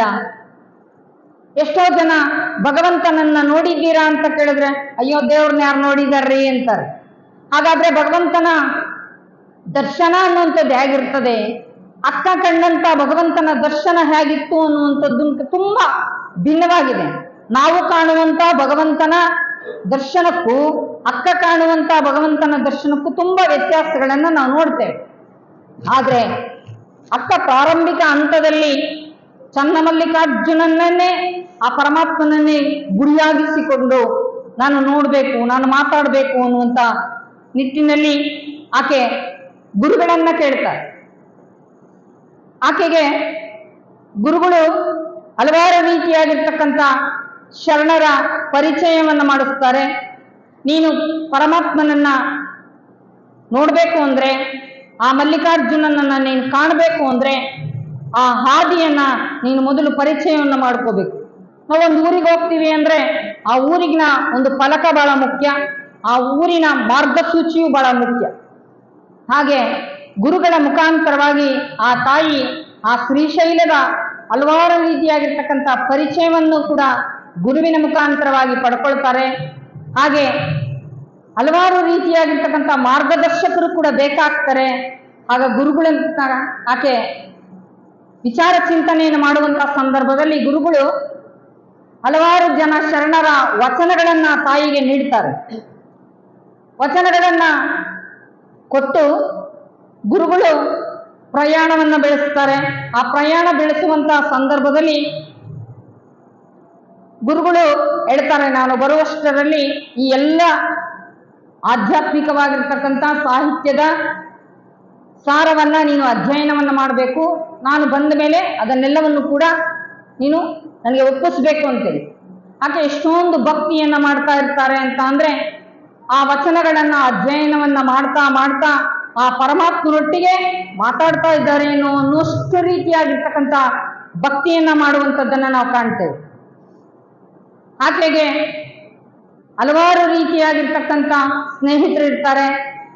ಒಂದೆಲ್ಲ ಒಂದು ರೀತಿಯಾಗಿರ್ತಕ್ಕಂಥ ಸ್ನೇಹಿತರಲ್ಲಿ ಎಲ್ಲ ಸ್ನೇಹಿತರ ವರ್ತನೆಯೇ ಬೇರೆ, ಅಕ್ಕನ ವರ್ತನೆ ಗುಣ ಸ್ವಭಾವವೇ ಬೇರೆ ಆಗಿರ್ತದೆ. ಅವರೆಲ್ಲರೂ ಕೂಡ ಒಂದು ದಿನ ಪುಷ್ಪವನ್ನ ಪೂಜೆಗೆ ತರೋದಕ್ಕೆ ಹೋದಂತ ಸಂದರ್ಭದಲ್ಲಿ ತನ್ನ ಸ್ನೇಹಿತರು ಲೌಕಿಕವಾಗಿ ಭೌತಿಕವಾಗಿ ಹಲವಾರು ರೀತಿಯಾಗಿರ್ತಕ್ಕಂಥ ಸಂಭಾಷಣೆಗಳನ್ನ ಮಾಡ್ತಾರೆ. ಆ ಸಂಭಾಷಣೆ ಮಾಡುವಂತ ಸಂದರ್ಭದಲ್ಲಿ ಅಕ್ಕನಿಗೂ ಕೂಡ ಹಲವಾರು ರೀತಿಯಾಗಿರ್ತಕ್ಕಂಥ ಪ್ರಶ್ನೆಗಳನ್ನ ಕೇಳ್ತಾರೆ. ಆ ಪ್ರಶ್ನೆಗಳನ್ನ ಕೇಳುವಂತ ಸಂದರ್ಭದಲ್ಲಿ ಅಕ್ಕನ ಉತ್ತರವೇ ಬೇರೆ ಆಗಿರುತ್ತದೆ.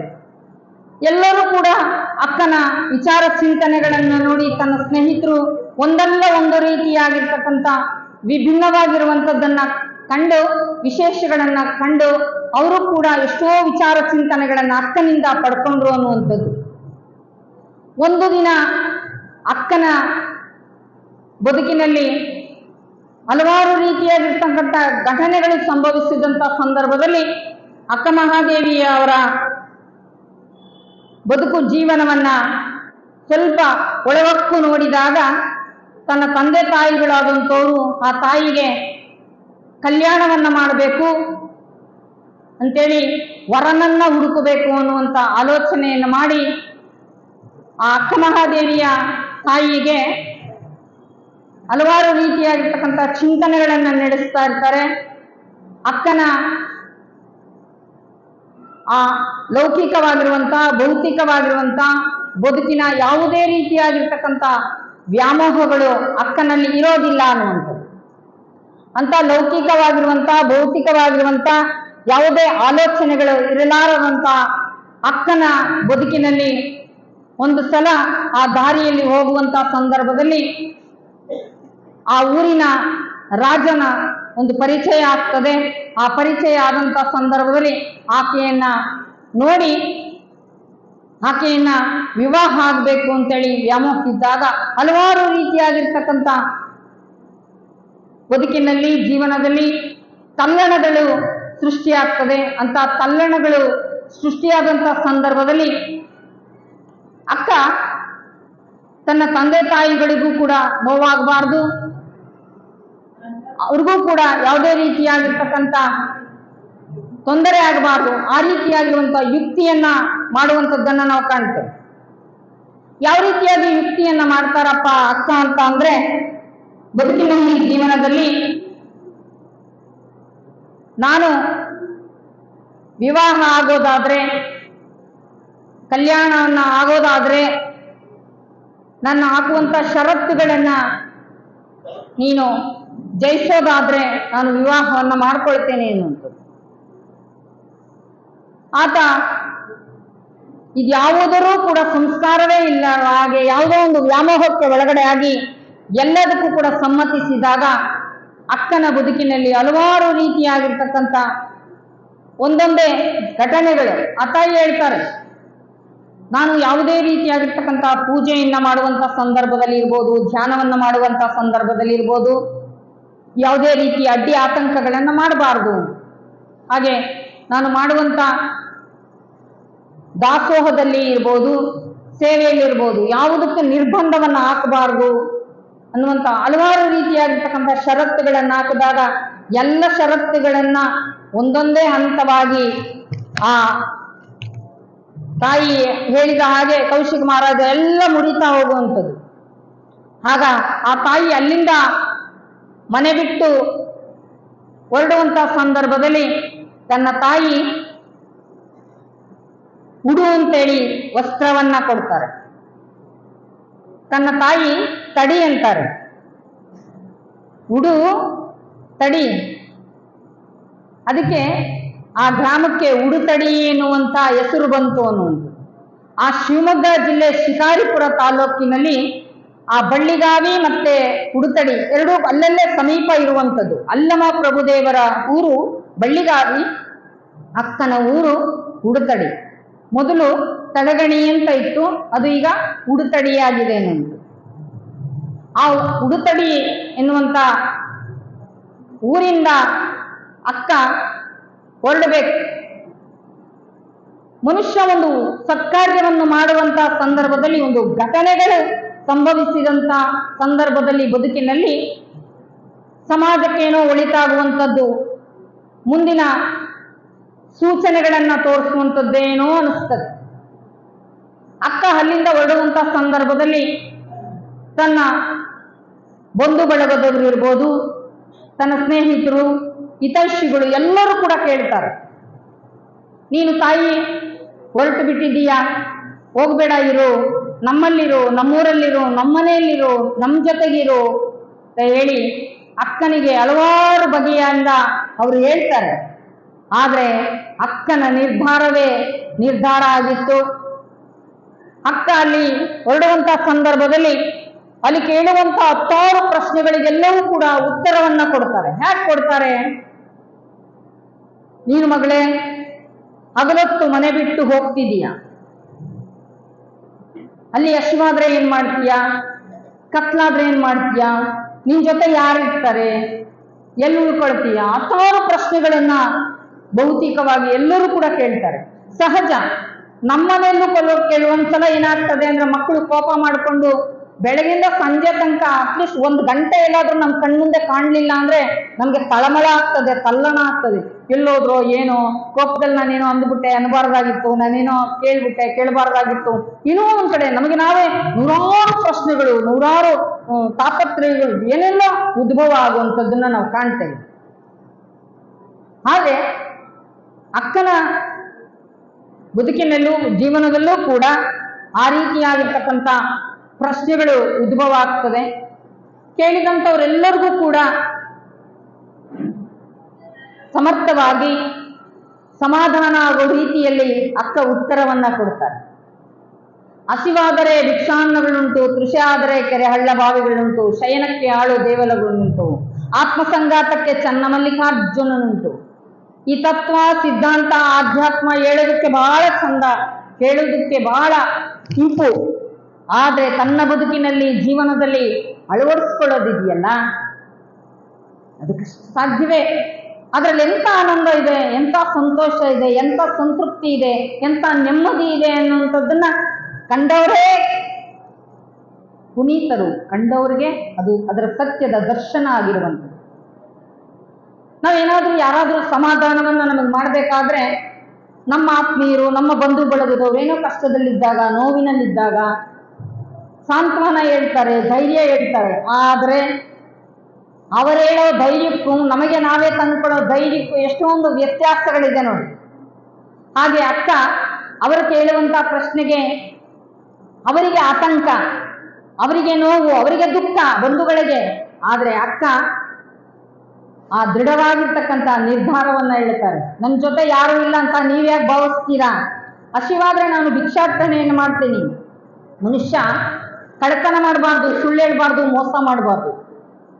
ಆದ್ರೆ ಕಷ್ಟಪಟ್ಟು ದುಡಿದು ತಿನ್ನೋದಕ್ಕೆ ಅಥವಾ ಹಸಿವಾದಾಗ ಕೇಳಿ ಪಡೆಯೋದಕ್ಕೆ ಏನು ತೊಂದರೆ ಇಲ್ಲ ಅಂತೇಳಿ ಅಕ್ಕ ಹೇಳ್ತಾರೆ, ಹಸಿವಾದ್ರೆ ನಾನು ಭಿಕ್ಷಾಟನೆಯನ್ನು ಮಾಡ್ತೀನಿ, ಬಾಯಾರಿಕೆ ಆದ್ರೆ ಹಳ್ಳ ಕೊಳ್ಳಗಳಲ್ಲಿ, ಕೆರೆ ಬಾವಿಗಳಲ್ಲಿ ನೀರಿರ್ತದೆ, ಕುಡ್ಕೊಳ್ತೀನಿ. ಆದ್ರೆ ರಾತ್ರಿ ಕತ್ಲಾದ್ರೆ ನೀನೊಬ್ಳೆ ಹೇಗ್ ಮಾಡ್ತೀಯ ಅಂದಾಗ ದೇವಾಲಯಗಳಿದ್ದಾವೆ ಅನ್ನುವಂಥದ್ದು. ಹಾಗೆ ಇದೆಲ್ಲ ಸರಿ ಹೋಗ್ಲಿ, ನಿನ್ ಜೊತೆನಾದ್ರೂ ಯಾರು ಬರ್ತಾರ ಅದನ್ನಾದ್ರೂ ಹೇಳು ಅಂತ ಹೇಳ್ತಾರೆ. ನನ್ನ ಜೊತೆ ಇಲ್ಲ, ಯಾರು ಇಲ್ಲ ಅಂತ ನೀವ್ಯಾಕೆ ಅನ್ಕೊಂತೀರಾ? ನಾನು ನಂಬಿರುವಂತ ಚನ್ನಮಲ್ಲಿಕಾರ್ಜುನ ನನ್ನ ಜೊತೆಗೆ ಇದ್ದಾನೆ, ಹೊರಗೆ ಯಾಕೆ ಹುಡ್ಕೊಂಡು ಹೋಗ್ಲಿ? ಅದಕ್ಕೂ ಅವಶ್ಯಕತೆ ಇಲ್ಲ. ಎಷ್ಟೋ ಜನ ನಾವು ದೇವರನ್ನ ತುಂಬಾ ಜನ ಹುಡುಕ್ತಾ ಇದ್ದೀವಿ. ತುಂಬಾ ಜನ ಕೆಲವೊಂದ್ಸಲ ದೇವ್ರನ್ನ ತರ್ತೀವಿ ಅಂತಾರೆ, ದೇವ್ರನ್ನ ಕಳಿಸ್ತೀವಿ ಅಂತಾರೆ.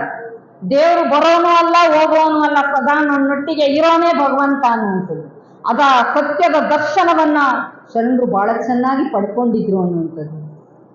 ಅದಕ್ಕೋಸ್ಕರವಾಗಿ ಅಕ್ಕ ನನ್ನ ಜೊತೆ ಆ ಚನ್ನಮಲ್ಲಿಕಾರ್ಜುನ ಇದ್ದಾನೆ, ನೀವು ಆತಂಕ ಪಡಬೇಡ್ರಿ ಅಂತೇಳಿ ಅವರಿಗೆ ಧೈರ್ಯವನ್ನ ತುಂಬಿ ಅಕ್ಕ ಮನೆ ಬಿಟ್ಟು ಹೊರಡುವಂಥದ್ದು.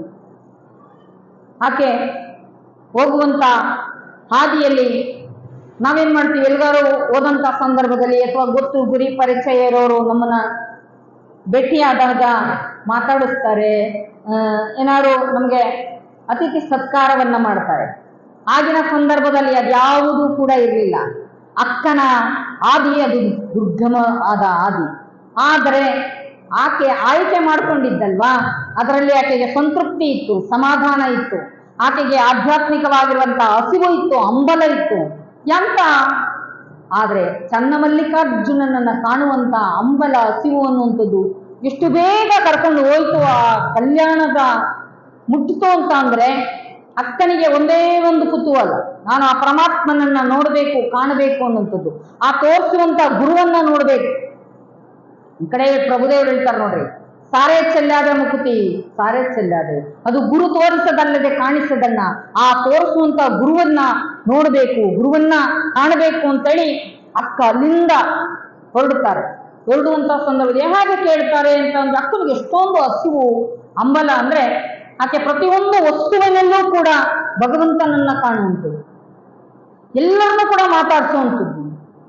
ಆಕೆ ಹೇಳುವಂಥದ್ದು, ಚಿಲಿಮಿಲಿ ಎಂದು ಓದುವ ಗಿಳಿಗಳಿರ ನೀವು ಕಾಣಿರೆ, ನೀವು ಕಾಣಿರೆ, ಸ್ವರವೆತ್ತಿ ಪಾಡುವ ಕೋಗಿಲೆಗಳಿರ ನೀವು ಕಾಣಿರೆ, ನೀವು ಕಾಣಿರೆ, ಗಿರಿಗೌವರವೆಲ್ಲಾಡುವ ನವಿಲುಗಳಿರ ನೀವು ಕಾಣಿರೆ, ನೀವು ಕಾಣಿರೆ, ಚನ್ನಮಲ್ಲಿಕಾರ್ಜುನನೆಲ್ಲಿ ಅನಿಂದು ನೀವು ಹೇಳಿರೆ, ನೀವು ಹೇಳಿರಿ.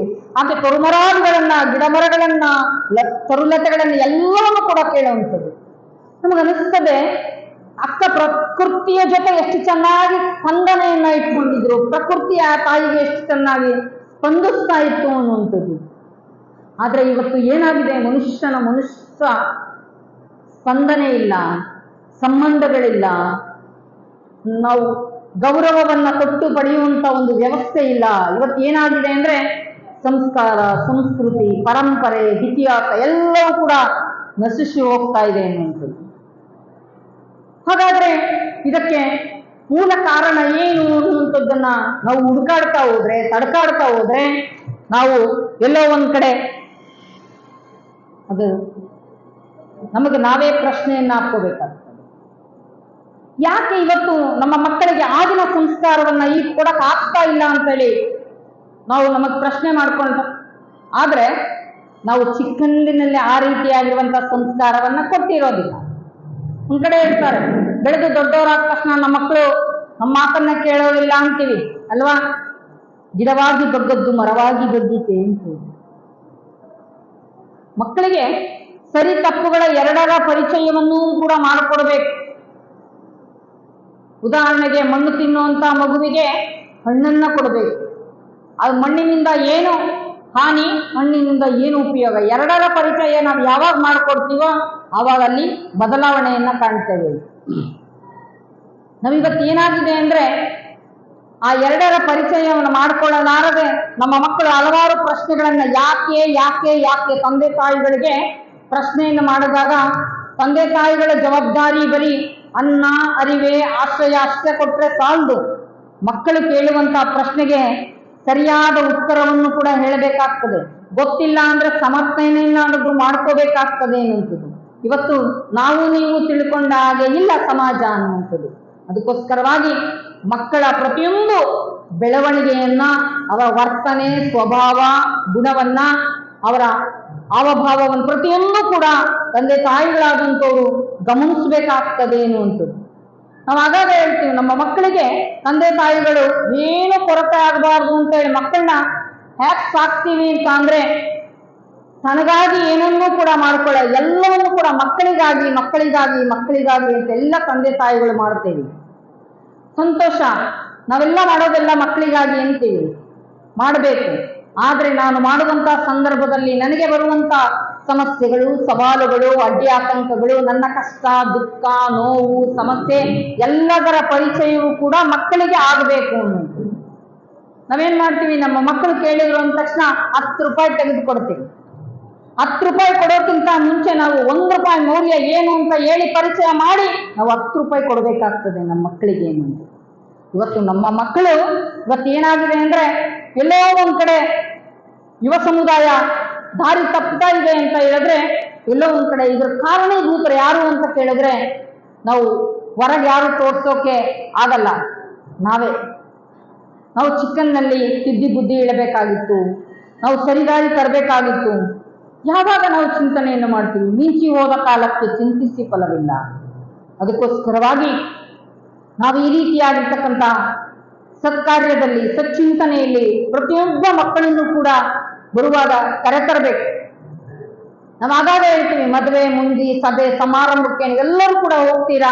ಹೋದಂತ ಸಂದರ್ಭದಲ್ಲಿ ನಿಮ್ಗೆಲ್ಲರಿಗೂ ಒಂದು ಉಡುಗೊರೆ ಕೊಡ್ತಾರೆ ಅಲ್ವಾ. ಮದುವೆಗಳಿಗೆ ಹೋದಂತ ಸಂದರ್ಭದಲ್ಲಿ ಆ ಉಡುಗೊರೆ ಕೊಡೋದು ಬೇರೆ, ಅದನ್ನ ತರ್ತೀವಿ ಅಥವಾ ನಾವಿಟ್ಕೊಳ್ತೀವಿ, ಇನ್ಯಾರಿಗೋ ಕೊಡ್ತೀವಿ, ಇನ್ನೇನಕ್ಕೋ ಬಳಕೆ ಮಾಡ್ತೀವಿ. ಆದರೆ ಈ ರೀತಿಯಾಗಿರುವಂತಹ ಸತ್ಸಂಗದಲ್ಲಿ, ಈ ರೀತಿಯಾಗಿರ್ತಕ್ಕಂಥ ಚಿಂತನಾಗೋಷ್ಠಿಗೆ ನಾನು ಬರುವುದರ ಜೊತೆಗೆ ಮತ್ತೊಬ್ಬರನ್ನ ಕರೆತರುವಂತ ಕೆಲಸ ಇದೆಯಲ್ಲ, ಜ್ಞಾನದಾಸೋಹ ಮಾಡಿಸೋದಿದೆಯಲ್ಲ, ಅಳಿಲಾರದಂತ ಕಳಿಲಾರದಂತ ಜ್ಞಾನ ಸಂಪತ್ತನ್ನ ನೀಡುವಂಥದ್ದಿದೆಯಲ್ಲ, ಇದನ್ನ ಶರಣರು ಅಂದಿನ 12ನೇ ಶತಮಾನದಲ್ಲಿ ಮಾಡಿದ್ರು. ಹೇಗೆ ಮಾಡಿದ್ರು ಅಂದ್ರೆ, ಇವತ್ತಿನ ಜನಸಂಖ್ಯೆಯನ್ನ ನೋಡಿದ್ರೆ ಅಷ್ಟು ಲಕ್ಷ, ಇಷ್ಟು ಲಕ್ಷ, ಅಷ್ಟು ಕೋಟಿ, ಇಷ್ಟು ಕೋಟಿ ಅಂತ ಹೇಳಿ ಅಂಕೆ ಸಂಖ್ಯೆಗಳನ್ನ ಲೆಕ್ಕ ಮಾಡ್ತೀವಿ. ಅಲ್ಲಿ 12ನೇ ಶತಮಾನದಲ್ಲಿ 770 ಜನ ಮರಗಣಗಳು, ಲಕ್ಷದ ಮೇಲೆ 96,000 ಜನ ಶರಣರಿದ್ರು ಅಂತ ಹೇಳಿ ಹೇಳ್ತೀವಲ್ವಾ. ಅಷ್ಟು ಜನರು ಕೂಡ ಅಲ್ಲಿ ಬಂದು ಪರಿವರ್ತನೆ ಆದ್ರಲ್ವಾ. ಹಾಗಾದ್ರೆ ಪರಿವರ್ತನೆ ಆಗೋದಕ್ಕೆ ಅಲ್ಲಿ ಏನಿತ್ತು, ಏನಾದ್ರೂ ಇರ್ಬೇಕಲ್ವೇ. ನಾವೇನಾದ್ರೂ ಹೋಗ್ಬೇಕು ಒಂದ್ ಕಡೆ ಅಂತ ಅಂದ್ರೆ ಅಲ್ಲೇನಾದ್ರೂ ವಿಶೇಷತೆ ಇದ್ರೆ ಮಾತ್ರ ನಾವೆಲ್ಲರೂ ಕೂಡ ಹೋಗ್ತೀವಿ. ಉದಾಹರಣೆಗೆ ಬಸವ ಕಲ್ಯಾಣಕ್ಕೆ ಹೋಗ್ತೀವಿ. ಆ ಬಸವ ಕಲ್ಯಾಣಕ್ಕೆ ಹೋದರೆ ಎಲ್ಲ ಶರಣರ ಗವಿಗಳು ಇರ್ಬೋದು, ಶರಣರು ನಡೆದಾಡಿರುವಂತಹ ಜಾಗ ಇರ್ಬೋದು, ಅಲ್ಲಿ ಹಲವಾರು ರೀತಿಯಾಗಿರ್ತಕ್ಕಂಥ ಸಾಧನೆಯನ್ನು ಮಾಡಿರ್ತಕ್ಕಂಥವ್ರು ಇರ್ಬೋದು, ಇನ್ನೂ ನೋಡ್ಬೇಕು ಅನ್ನುವಂಥ ಕುತೂಹಲದಿಂದ ಹೋಗ್ತೀವಿ. ಹಾಗೆ ನಾವೆಲ್ಲರೂ ಕೂಡ ಹೋಗುವಂತ ಸಂದರ್ಭದಲ್ಲಿ ಅಕ್ಕನೂ ಕೂಡ ಆ ರೀತಿಯಾಗಿರ್ತಕ್ಕಂಥ ಹಾದಿಯಲ್ಲಿ ಹೋಗುವ ಸಂದರ್ಭದಲ್ಲಿ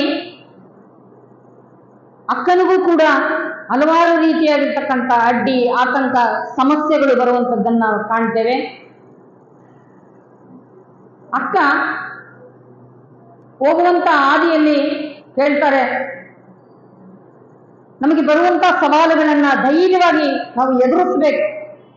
ಈಗ ಉದಾಹರಣೆ, ನೀರು ಬಿದ್ದಿದ್ದೀವಿ ಅಂದ್ರೆ ನನ್ನ ಕೈಲಿ ಆಗಲ್ಲ ಅಂತ ಹೇಳಿ ಬಿದ್ದ ಮೇಲೆ ಹೇಳ್ಬಾರ್ದು. ನಮ್ಮ ಗುರಿ ಏನಿರ್ಬೇಕು, ದಡ ಸೇರೋದಾಗಿರ್ಬೇಕು. ಆ ರೀತಿಯಾಗಿ ಅಕ್ಕ ಮನೆ ಬಿಟ್ಟು ಹೊರಟಂತ ಸಂದರ್ಭದಲ್ಲಿ ಪ್ರತಿಯೊಬ್ಬರನ್ನು ಕೂಡ ಚನ್ನಮಲ್ಲಿಕಾರ್ಜುನನ ಕಂಡ್ರ ಅನ್ನುವಂತ ಮಾತಿದೆಯಲ್ಲ, ಆಕೆ ಕೆಲವೊಂದ್ಸಲ ಭಗವಂತನಿಗೆ ಸವಾಲುಗಳನ್ನ ಹಾಕುವಂಥದ್ದು. ಆಕೆ ಹೇಳುವಂಥದ್ದು, ಮನೆ ಮನೆ ಕೈಯೊಡ್ಡಿ ಬೇಡುವಂತೆ ಮಾಡು, ಬೇಡಿದೊಡೆ ಇಕ್ಕದಂತೆ ಮಾಡು, ಇಕ್ಕಿದೊಡೆ ನಾ ಎತ್ತಿಕೊಳ್ಳುವ ಮುನ್ನ ಶುಣ ಎತ್ತಿಕೊಳ್ಳುವಂತೆ ಮಾಡು ಚನ್ನಮಲ್ಲಿಕಾರ್ಜುನ. ಈ ವಚನವನ್ನ ನಾವು ಕೇಳ್ತಾ ಇದ್ರೆ ನಮ್ಮ ಬದುಕಿನಲ್ಲಿ, ಜೀವನದಲ್ಲಿ ಅಕಸ್ಮಾತ್ ಏನಾದ್ರೂ ಇಂಥ ಒಂದು ಘಟನೆ ನಡೆದರೆ ಅಂತ ನಮಗೆ ನಾವೇ ಪ್ರಶ್ನೆಯನ್ನ ಹಾಕೊಂಡಂತ ಸಂದರ್ಭದಲ್ಲಿ ತುಂಬಾ ಆಲೋಚನೆಯನ್ನ ಮಾಡ್ತೀವಿ. ಯಾವತ್ತೂ ಯಾರನ್ನೂ ಏನನ್ನೂ ಕೇಳಲಾರದಂತ ಒಬ್ಬ ವ್ಯಕ್ತಿ ಸುಮ್ಮನೆ ಏನಾದ್ರೂ ಒಂದು ಕೇಳಬೇಕು ಅಂದ್ರೆ 100 ಸಲ ಯೋಚನೆ ಮಾಡ್ತೀವಿ. ಹೆಂಗ್ ಕೇಳೋದು, ಕೊಟ್ರೆ ಸರಿ, ಕೊಡ್ಲಿಲ್ಲ ಅಂದ್ರೆ ಏನ್ ಮಾಡೋದು, ಈ ರೀತಿಯಾಗಿರ್ತಕ್ಕಂಥ ಆಲೋಚನೆಗಳನ್ನ ಮಾಡ್ತೀವಿ. ಆದ್ರೆ ಅಕ್ಕನ ಗುರಿಯೇ ಏನಿತ್ತು ಅಂದ್ರೆ ಚನ್ನಮಲ್ಲಿಕಾರ್ಜುನನ ಕಾಣಬೇಕು, ನೋಡ್ಬೇಕು. ಆಕೆ ಹೇಳ್ತಾಳೆ, ನೀನು ಎಷ್ಟೋ ಪರೀಕ್ಷೆಯನ್ನ ಮಾಡು, ನೀನು ಮನೆ ಮನೆ ಭಿಕ್ಷೆ ಬೇಡೋ ಹಾಗೆ ಮಾಡು, ಆ ಕೊಡ್ಬೇಕು ಅನ್ನೋಷ್ಟ್ರೊಳಗೆ ನನಗೆ ಹಸಿವಾಗಿರ್ತದೆ, ಬಿದ್ದೋ ಹಾಗೆ ಮಾಡು, ಆದ್ರೆ ನಾನು ನಿನ್ನ ಭಕ್ತಿಯನ್ನ ಬಿಡೋದಿಲ್ಲ. ಈಗೆಲ್ಲ ಹೇಳುವಂತ ಸಂದರ್ಭದಲ್ಲಿ ಆಕೆ ಹೇಳುವಂಥದ್ದು, ಏನೂ ಕೊಡದಿದ್ರೆ ಚಿಂತೆ ಇಲ್ಲ, ನಾನು ಒಣಗಿದ ಎಲೆಗಳನ್ನಾದ್ರೂ ಮೆದ್ದು ತಿಂದು ನಾನು ನಿನ್ನ ಹತ್ರ ಬರ್ತೀನಿ ಅನ್ನುವಂಥದ್ದು ಇದೆಯಲ್ಲ. ಅಕ್ಕ ಆ ರೀತಿಯಾಗಿ ನಡೆಯುವಂತ ಸಂದರ್ಭದಲ್ಲಿ ಹಲವಾರು ರೀತಿಯಾಗಿರ್ತಕ್ಕಂಥ ಜನಗಳ ಆಕೆಯನ್ನ ನೋಡುವಂತ ದೃಷ್ಟಿ ಏನೇ ಆಗಿದ್ರೂ ಕೂಡ ಆಕೆ ಯಾವುದೇ ಸಂದರ್ಭ ಬಂದರೂ ಕೂಡ ಆಕೆ ವಿಚಲಿತ ಆಗೋದಿಲ್ಲ ಅನ್ನೋದು ಅದು ಬಹಳ ಮುಖ್ಯ. ಆಕೆ ಎಲ್ಲವನ್ನೂ ಕೂಡ, ಆಕೆಗೆ ಕಣ್ಣಿಗೆ ಕಾಣುವಂತ ವಸ್ತುವೆಲ್ಲವೂ ಕೂಡ ಚನ್ನಮಲ್ಲಿಕಾರ್ಜುನನೇ ಆಗಿರುವಂಥದ್ದು. ನೋಡಿ, ಸುಮ್ಮನೆ ಒಂದು ವಸ್ತುವನ್ನ, ಒಂದು ಹೂವನ್ನ, ಒಂದು ಗಿಡವನ್ನ, ಮರವನ್ನ ನೋಡಿ ನಾವು ಸ್ವಲ್ಪ ಅದರ ಜೊತೆ ಮಾತಾಡ್ತಾ ಇದ್ರೆ ಎಲ್ಲೋ ಒಂದ್ ಕಡೆ ನಮಗೆ ಸ್ಪಂದಿಸ್ತಾ ಇದೆಯೇನೋ ಅನ್ಸುತ್ತೆ.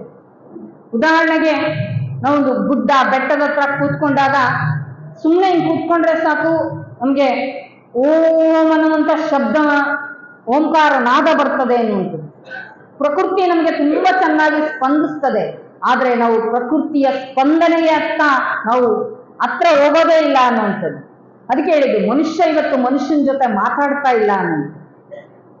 ಇವತ್ತು ಯಾಕೆ ಮಾತಾಡ್ತಾ ಇಲ್ಲ ಅಂದ್ರೆ ನಮ್ಮ ಹತ್ರ ಎಲ್ಲವೂ ಕೂಡ ಜಂಗಮವಾಣಿ ಇದೆ ಅನ್ನೋದು.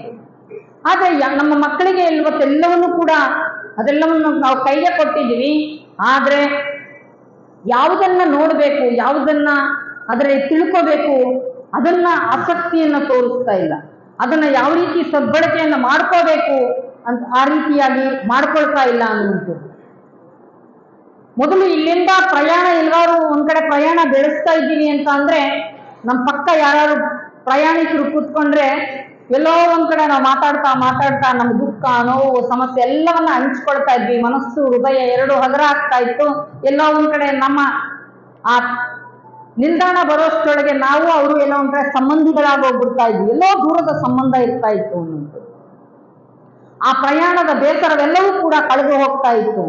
ಆದ್ರೆ ಇವತ್ತು ಎಷ್ಟು ದೂರ ಪ್ರಯಾಣ ಮಾಡಿ ನಮ್ಮ ಪಕ್ಕ ಕುತ್ಕೊಂಡವರು ಏನಪ್ಪ ಇಲ್ಗೋಬೇಕು ಅಂತ ಅಂದ್ರೆ ಆ ಊರಷ್ಟೇ ಹೇಳ್ತಾರೆ, ಮುಂದಕ್ಕೆ ನಿನ್ನ ಹೆಸರೇನೊಂದು ಅವರಷ್ಟೇ ಹೇಳ್ತಾರೆ, ಮತ್ತೆ ಇನ್ನೇನು ಹೆಚ್ಚು ಮಾತಾಡೋದಿಲ್ಲ ಅನ್ನೋದು.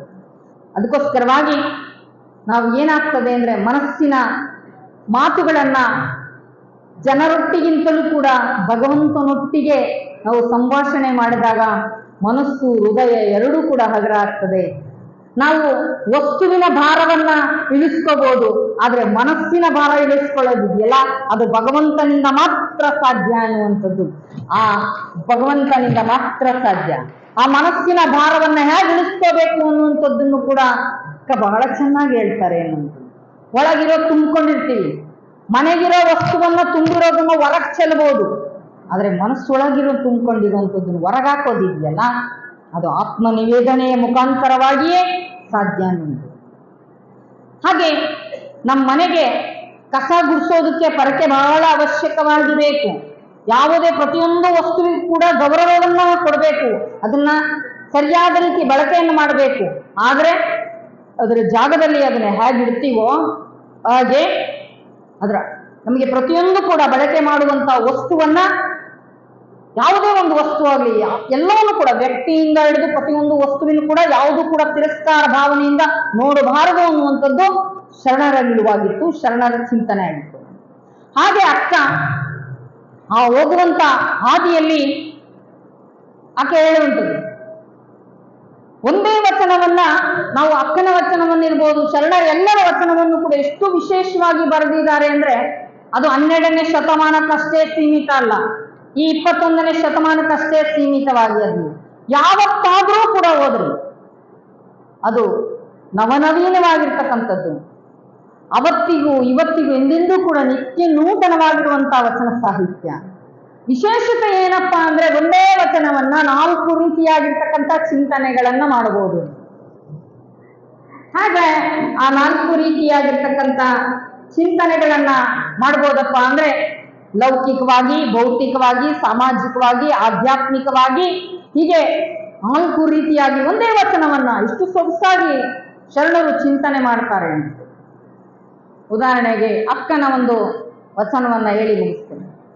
ಬೆಟ್ಟದ ಮೇಲೊಂದು ಮನೆಯ ಮಾಡಿ ಮೃಗಗಳಿಗಂದು ತೊಡೆಂತಯ್ಯ, ಸಮುದ್ರದ ತಡಿಯಲೊಂದು ಮನೆಯ ಮಾಡಿ ನೆರತೊರೆಗಳಿಗಂಜಿದೊಡೆಂತಯ್ಯ, ಸಂತೆಯೊಳಗೊಂದು ಮನೆಯ ಮಾಡಿ ಶಬ್ದಕ್ಕೆ ನಾಚಿದೊಡೆಂತಯ್ಯ, ಚನ್ನ ಮಲ್ಲಿಕಾರ್ಜುನ ಲೋಕದೊಳಗೆ ಹುಟ್ಟಿದ ಬಳಿಕ ಸ್ತುತಿ ನಿಂದೆಗಳು ಬಂದಡೆ ಕೋಪವ ತಾಳದೆ ಸಮಾಧಾನಿಯಾಗಿರಬೇಕು.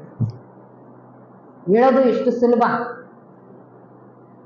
ಅಕ್ಕ ಹೇಳ್ತಾರೆ ಬೆಟ್ಟದ ಮೇಲೆ ಮನೆ ಮಾಡಿದ್ದೀನಿ ಅಂತ ಅಂದ್ರೆ ಮಾಡಿರೋದೇ ನಿಜ, ಆದ್ರೆ ಕಾಡಮೃಗಗಳಿದ್ದಾವೆ ಅಂತ ಅಂಜೋದು ಯಾಕೆ?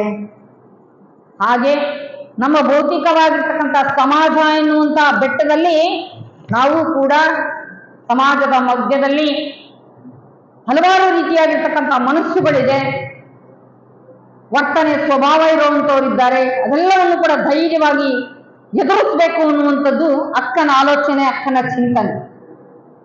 ಸಮುದ್ರದ ಅಡಿಯಲ್ಲಿ ನಾವು ಮನೆ ಮಾಡಿದ್ದೀವಿ, ಹೊರತೆರೆಗಳು ಬಂದು ಹೋಗ್ತವೆ ಅಂತ ಅಂದ್ಮೇಲೆ ಮಾಡಿರೋದೇ ಸತ್ಯ, ಅವೆಲ್ಲವೂ ಬರವು ಹೋಗವೆ.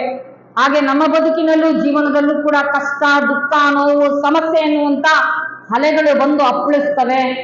ಯಾವುದಕ್ಕೂ ಕೂಡ ತಲೆ ಕೆಡಿಸ್ಕೋಬಾರ್ದು.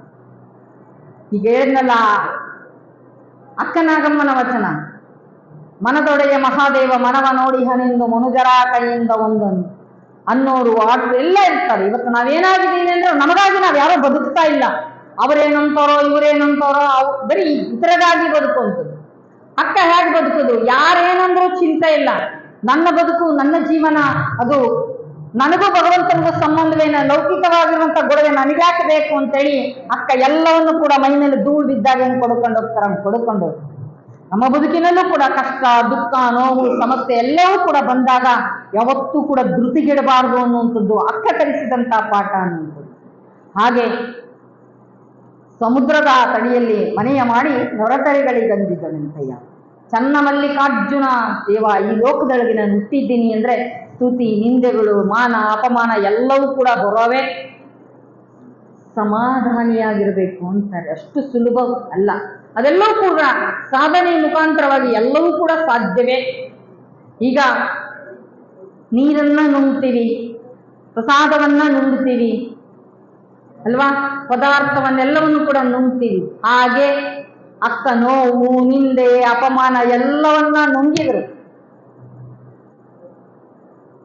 ಆ ತಾಯಿ ತನ್ನ ಅಭಿವ್ಯಕ್ತಿಯನ್ನ ವ್ಯಕ್ತಪಡಿಸಬೇಕಾದ್ರೆ ಪರಮಾತ್ಮನೊಟ್ಟಿಗೆ ಸಂಭಾಷಣೆಯನ್ನು ಮಾಡಿ ಆಕೆ ಮನಸ್ಸು ಹೃದಯವನ್ನ ಹಗರ ಮಾಡಿಕೊಳ್ತಾ ಇದೆ.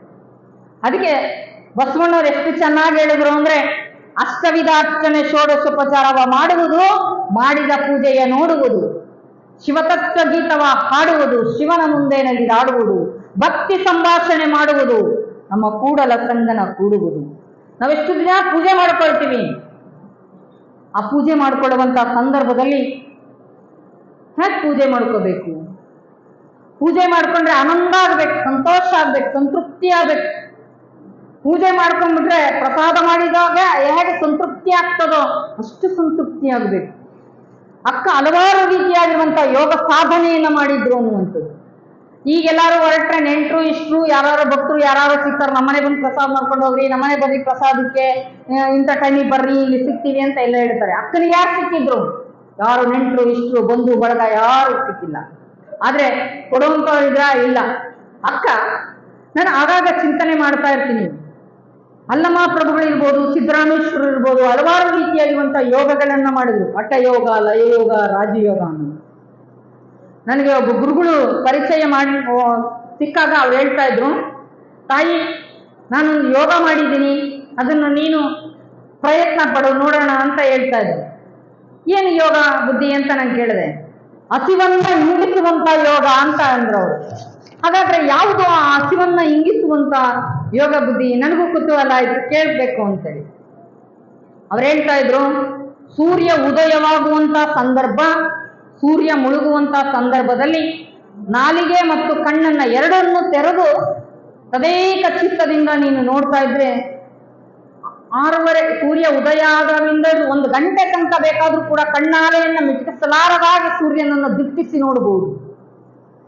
ಹಾಗೆ ಮುಳುಗುವಂತ ಸೂರ್ಯನನ್ನು ಕೂಡ 1 ಅರ್ಧ ಗಂಟೆ ಕಣ್ಣನ್ನ ಮಿಟಕಿಸಲಾರದಾಗಿ ನೋಡಬಹುದು. ಆ ನೋಡಿದ ಮೇಲೆ ಏನು ಪರಿಣಾಮ ಆಯಿತು, ಏನು ಅನುಭವಕ್ಕೆ ಬಂತು ಅನ್ನೋದಾದ್ರೆ, ಪ್ರಸಾದ ಮಾಡಬೇಕು ಅಂತ ಅನಿಸ್ತಾ ಇರಲಿಲ್ಲ, ಹಸಿವೆ ಆಗ್ತಾ ಇರಲಿಲ್ಲ. ಹಾಗೆ ಅಷ್ಟೇ ಲವಲವಿಕೆಯಿಂದ, ಅಷ್ಟೇ ಚೈತನ್ಯಾತ್ಮಕವಾಗಿ ಇರ್ತಾ ಇರುವಂಥದ್ದು. ಅವ್ರು ಹೇಳಿದ್ರು, ಇದನ್ನ ಯಾವಾಗ ಮಾಡಬೇಕು ಅಂತ ಅಂದ್ರೆ ಅನುಷ್ಠಾನ ಮಾಡುವಂತ ಸಂದರ್ಭದಲ್ಲಿ ನಾವು ಒಂದೇ ಸ್ಥಳದಲ್ಲಿ ಇದ್ದಾಗ ಈ ಯೋಗ ಸಾಧನೆಯನ್ನ ಮಾಡಬೇಕು ಅನ್ನೋದು ನನಗನ್ನಿಸ್ತಾ ಇತ್ತು. ಅಕ್ಕನೂ ಕೂಡ ಈ ರೀತಿಯಾಗಿರ್ತಕ್ಕಂಥ ಯೋಗ ಸಾಧನೆಯನ್ನು ಮಾಡಿರ್ಬೋದು. ಅದಕ್ಕೆ ಅಕ್ಕನಿಗೆ ಅಷ್ಟೊಂದು ಆತ್ಮವಿಶ್ವಾಸ, ಅಷ್ಟೊಂದು ಧೈರ್ಯ, ಅಷ್ಟೊಂದು ಶಕ್ತಿಯ, ಅಷ್ಟೊಂದು ಚೈತನ್ಯ, ಪ್ರಕೃತಿ ಆ ರೀತಿಯಾಗಿರುವಂತ ಸ್ಪಂದನೆ ಇದೆಯಲ್ಲ. ಇವತ್ತು ವ್ಯಕ್ತಿಯ ಸ್ಪಂದನೆ ಅಷ್ಟು ಇದೆಯೋ ಇಲ್ಲೋ ನನಗೆ ಗೊತ್ತಿಲ್ಲ, ಆದ್ರೆ ಪ್ರಕೃತಿಯ ಸ್ಪಂದನೆ ಇದೆಯಲ್ಲ, ಇಂಥ ಸ್ಪಂದನೆ ಅಕ್ಕನಿಗೆ ಸ್ಪಂದಿಸಿರುವಂಥದ್ದು. ಹಾಗಾದ್ರೆ ಪ್ರಕೃತಿಗೆ ಮುನುಸೇ ಬರೋದಿಲ್ವೇ ಅಂತ ಕೇಳಿದ್ರೆ, ಪ್ರಕೃತಿಗೂ ಮುನುಸು ಬರ್ತದೆ. ನಾವಿವತ್ತೇನಾಗಿದೆ ಅಂದ್ರೆ, ಪ್ರಕೃತಿಗೆ ನಾವು ಯಾವಾಗ ಸ್ಪಂದಿಸಲಾರದೆ ನಿರ್ಲಕ್ಷ್ಯಕ್ಕೆ ಒಳಗಾದಾಗ ಪ್ರಕೃತಿಯು ಕೂಡ ಮುನುಸನ್ನ ವ್ಯಕ್ತಪಡಿಸ್ತದೆ ಎನ್ನುವಂಥದ್ದು. ಈಗ ಹಲವಾರು ರೀತಿಯಾಗಿರ್ತಕ್ಕಂಥ ಘಟನೆಗಳನ್ನ ನಾವು ನೋಡಿದ್ದೀವಿ. ಎಷ್ಟೊಂದು ಕಡೆ ಪ್ರವಾಹ ಬಂದು ಊರೇ ಮುಳುಗೋಗಿರುವಂಥದ್ದನ್ನ ನಾವು ನೋಡ್ತೇವೆ. ಆ ಊರು ಮುಳುಗೋಗಿ ಜನ ಎಷ್ಟೊಂದು ಎಲ್ಲವನ್ನು ಕಳ್ಕೊಂಡು ತಲ್ಲಣಕ್ಕೆ ಒಳಗಾಗಿ, ಆತಂಕಕ್ಕೆ ಒಳಗಾಗಿ ಮನುಷ್ಯನ ಬದುಕು ಜೀವನ ಇವತ್ತು ದಿಕ್ಕೇ ಇಲ್ಲದಂತೆ ದಿಕ್ತಪ್ಪಿಸಿರುವಂಥದ್ದನ್ನ ನಾವು ನೋಡ್ತೇವೆ. ಹಾಗಾದ್ರೆ ಇದಕ್ಕೆಲ್ಲ ಕಾರಣ ಯಾರು ಅಂತ ಕೇಳೋದಾದ್ರೆ, ಎಲ್ಲೋ ಒಂದ್ ಕಡೆ ಮನುಷ್ಯನೇ.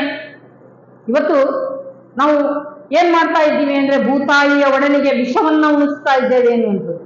ನಾವು ತಗೊಳ್ಳುವಂತ ಆಹಾರವು ಕೂಡ ವಿಷಪೂರಿತವಾಗಿರುವಂಥದ್ದು, ಗಾಳಿಯೂ ಕೂಡ ವಿಷಪೂರಿತವಾಗಿರುವಂಥದ್ದು. ಹಿಂದೆಲ್ಲ ಬೇಸಾಯ ಮಾಡುವಂತ ಸಂದರ್ಭದಲ್ಲಿ ದನಕರುಗಳಿಗೆ ಬಾಯಿ ಕುಕ್ಕೆ ಅಂತ ಆಗ್ತಾ ಇದ್ರು. ಅಂದ್ರೆ ನಾವು ಬೇಸಾಯ ಮಾಡ್ಬೇಕಾದ್ರೆ ಅದು ಆ ಕಡೆ ಈ ಕಡೆ ಮೇಯ್ಬಾರ್ದು ಅನ್ನೋ ಉದ್ದೇಶದಿಂದ. ಆದ್ರೆ ಪ್ರಕೃತಿಯು ಕೂಡ ನಮಗೂ ಕೂಡ ಆ ರೀತಿಯಾಗಿರ್ತಕ್ಕಂಥ ಪಾಠವನ್ನ ಕಲಿಸ್ತು ಅನ್ನುವಂಥದ್ದು. ಹಾಗೆ ನಾವು ಬೇಸಾಯ ಮಾಡುವಂತ ಸಂದರ್ಭದಲ್ಲಿ ಕಳೆ ಬೆಳೀತದೆ ಅಂತೇಳಿ ಕಳೆನಾಶಕ ಹೊಡೆದು ನಾಟಿಯನ್ನ ಮಾಡ್ತೀವಿ, ಫಸಲನ್ನ ಬಿತ್ತುತ್ತೀವಿ. ಆದ್ರೆ ಕಳೆ ಬೆಳೆಯೋ ಉದ್ದೇಶ ಏನು ಅಂತ ಅಂದ್ರೆ, ಬೆಳೆ ಬೆಳೆಯುವಂತ ಸಂದರ್ಭದಲ್ಲಿ ಕಳೆ ಬೆಳೆದ್ರೆ ಮಾತ್ರ ಬೆಳೆಯ ಮಹತ್ವ ನಮಗೆ ಗೊತ್ತಾಗ್ತದೆ. ಮನುಷ್ಯನ ಬೆವರು, ಮನುಷ್ಯನ ಆ ಸ್ಪರ್ಶ ಇದೆಯಲ್ಲ, ಆ ಬೆಳೆಗೆ ತಾಕಿದಾಗ, ಮಧ್ಯೆ ಓಡಾಡಿ ಕಳೆ ಕಿತ್ತಾಗ ಬೆಳೆಗೆ ಲವಲವಿಕೆ. ಮಕ್ಕಳನ್ನ ನೋಡಿ, ಸುಮ್ಮನೆ ಅಳುವಂತ ಮಕ್ಕಳಿಗೆ ಸುಮ್ಮನೆ ತಲೆಯನ್ನು ನೀವಿಸಿದ್ರು ಸಾಕು, ಅವ್ರಿಗೆ ಎಷ್ಟು ಆನಂದ ಆಗ್ತದೆ, ಎಷ್ಟು ಸಂತೋಷ ಆಗ್ತದೆ. ಹಾಗೆ ಕೂಡ ಪ್ರಕೃತಿಯೊಟ್ಟಿಗೆ ನಮ್ಮ ಸ್ಪಂದನೆ ಇರಬೇಕು ಅನ್ನುವಂಥದ್ದು. ಹಾಗೆ ಆರೋಗ್ಯಕರವಾಗಿರ್ತಕ್ಕಂಥ ಆಲೋಚನೆ, ಚಿಂತನೆಗಳಿರಬೇಕು. ನಾವು ನಮ್ಮ ಆರೋಗ್ಯದ ಬಗ್ಗೆ, ಸಮಾಜದ ಆರೋಗ್ಯವನ್ನು ಕೂಡ ಕಾಪಾಡಬೇಕಾಗ್ತದೆ ಎನ್ನುವಂಥದ್ದು.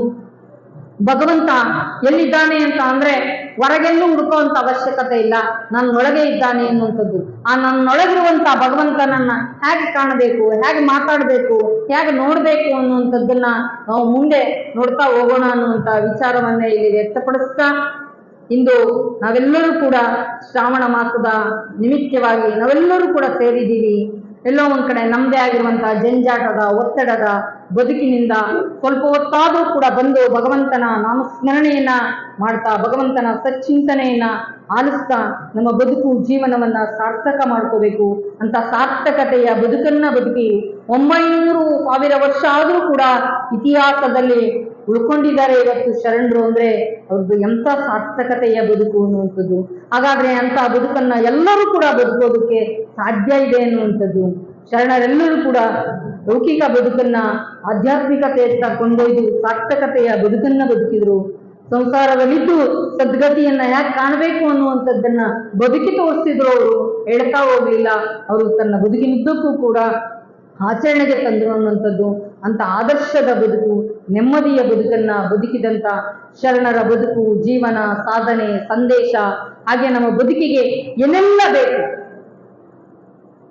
ಹಾಗೆ ಅಷ್ಟಾವರಣ, ಪಂಚಾಚಾರ, ಷಡ್ಸ್ಥಲ, ಹಾಗೆ ನಮ್ಮ ಧರ್ಮದ ಆಚರಣೆಗಳು ಹೇಗೆ ರೀತಿ ಇರಬೇಕು, ನಮ್ಮ ಆಚರಣೆಗಳು ಇವತ್ತು ಯಾವ ರೀತಿಯಾಗಿದ್ದಾವೆ, ನಮ್ಮ ಬದುಕಿನ ಮೌಲ್ಯ ಹೇಗಿದೆ ಅನ್ನುವಂಥದ್ದು, ಯಾವುದನ್ನ ನಾವು ಪಡ್ಕೊಂಡ್ರೆ ನಾವು ಬದುಕು ಸುಗಮವಾಗಿರ್ತದೆ, ಈ ರೀತಿಯಾಗಿರ್ತಕ್ಕಂಥ ಎಲ್ಲವೂ ಕೊಡಬೇಕು. ಈಗ ಪ್ರತಿನಿತ್ಯ ಕೂಡ ರೊಟ್ಟಿನೇ ತಿನ್ನೋಕ್ಕಾಗ್ತದ? ಇಲ್ಲ. ಪ್ರತಿದಿನ ಅನ್ನನೇ ಊಟ ಮಾಡೋಕ್ಕಾಗ್ತದ? ಇಲ್ಲ. ಎಲ್ಲವೂ ಕೂಡ ಬದುಕಿಗೆ ಆರೋಗ್ಯದ ದೃಷ್ಟಿಯಿಂದ ಎಲ್ಲವೂ ಹೇಗೆ ಬೇಕೋ ಹಾಗೆ ಶರಣರು ಪ್ರತಿಯೊಂದನ್ನು ಕೂಡ ಕೊಟ್ಟು ಹೋಗಿದ್ದಾರೆ. ಅದನ್ನ ಸ್ವೀಕಾರ ಮಾಡುವಂತ ಮನಸ್ಸು ಬೇಕಲ್ಲ, ಅಂತ ಸ್ವೀಕಾರ ಮಾಡುವಂತ ದೃಢವಾಗಿರ್ತಕ್ಕಂಥ ಮನಸ್ಸನ್ನ ನಾವು ನೀವು ಹೊಂದೋಣ, ಬದುಕಿನಲ್ಲಿ ಬದಲಾವಣೆಯನ್ನ ತಂದುಕೊಳ್ಳೋಣ ಅನ್ನುವಂಥ ವಿಚಾರವನ್ನು ಇಲ್ಲಿ ವ್ಯಕ್ತಪಡಿಸ್ತಾ, ಹಾಗೆ ಬದುಕಿನಲ್ಲಿ ಪ್ರಾರಂಭದಲ್ಲಿ ಹೇಳಿದಾಗೆ ಬದುಕಿನಲ್ಲಿ ಎಲ್ಲವನ್ನು ಕೂಡ ಬದಲಾವಣೆಯನ್ನು ಬಯಸ್ತೀವಿ. ಸ್ವಲ್ಪ ದಿನ ಹಾಗೆ ಒಂದೇ ಕಡೆ ಇದ್ರೆ ಫಾರ್ ಚೇಂಜ್ ಅಂತೀವಿ, ಬದಲಾವಣೆ ಬೇಕು ಅಂತೀವಿ. ಮನೆಯಲ್ಲಿರುವಂಥವು ಎಲ್ಲವೂ ಕೂಡ ಬದಲಾವಣೆ ಆಗ್ತದೆ, ಆದ್ರೆ ನಾವು ಕೂಡ ಬದಲಾವಣೆ ಆಗಬೇಕು. ನಾನು ಒಂದೇ ಒಂದು ಉದಾಹರಣೆ ಕೊಡ್ತೀನಿ. ನಾನು ಹೇಳ್ತಾ ಇರ್ತೀನಿ, ಬೀಜದಂತ ಬೀಜ ಭೂಮಿಗೆ ಹಾಕಿದ್ರೆ ಸಾಕು, ತನ್ನ ಫಲವನ್ನೇ ಕಳ್ಕೊಳ್ತದೆ. ಬೀಜ ಹೋಗಿ ಸಸಿಯಾಗಿ, ಗಿಡ ಆಗಿ, ಎಮ್ಮರವಾಗಿ ಬೆಳೆದು ಹಲವಾರು ರೀತಿಯಾಗಿರ್ತಕ್ಕಂಥ ಪರೋಪಕಾರಿಯಾಗ್ತದೆ. ಹಣ್ಣು, ಹೂವು, ಕಾಯಿಗಳನ್ನ ಕೊಡ್ತದೆ. ಹಾಗೆ ಒಣಗೋದ್ರೂ ಅದನ್ನ ಉರುವಲಾಗಿ ಬಳಸ್ತೇವೆ, ಪೀಠೋಪಕರಣಗಳಾಗಿ ಬಳಸ್ತೇವೆ. ಆದರೆ ಮನುಷ್ಯ ಏನೆಲ್ಲ ಈ ಸಮಾಜದಿಂದ, ಪ್ರಕೃತಿಯಿಂದ ಎಲ್ಲವನ್ನು ಕೂಡ ಪಡ್ಕೊಂಡಂತ ಮನುಷ್ಯ ಇಷ್ಟೊಂದೆಲ್ಲ ಮೌಲ್ಯಯುತವಾಗಿರ್ತಕ್ಕಂಥ ಬದುಕನ್ನ, ಜೀವನವನ್ನ ಯಾಕೆ ಸಾರ್ಥಕತೆ ಪಡಿಸ್ಕೋಬಾರ್ದು ಅನ್ನುವಂಥದ್ದು. ಅಂತ ಸಾರ್ಥಕತೆಯ, ನೆಮ್ಮದಿಯ ಬದುಕನ್ನ ಶರಣರು ಬಾಳಿ ಬದುಕಿ ಹೋಗಿದ್ದಾರೆ.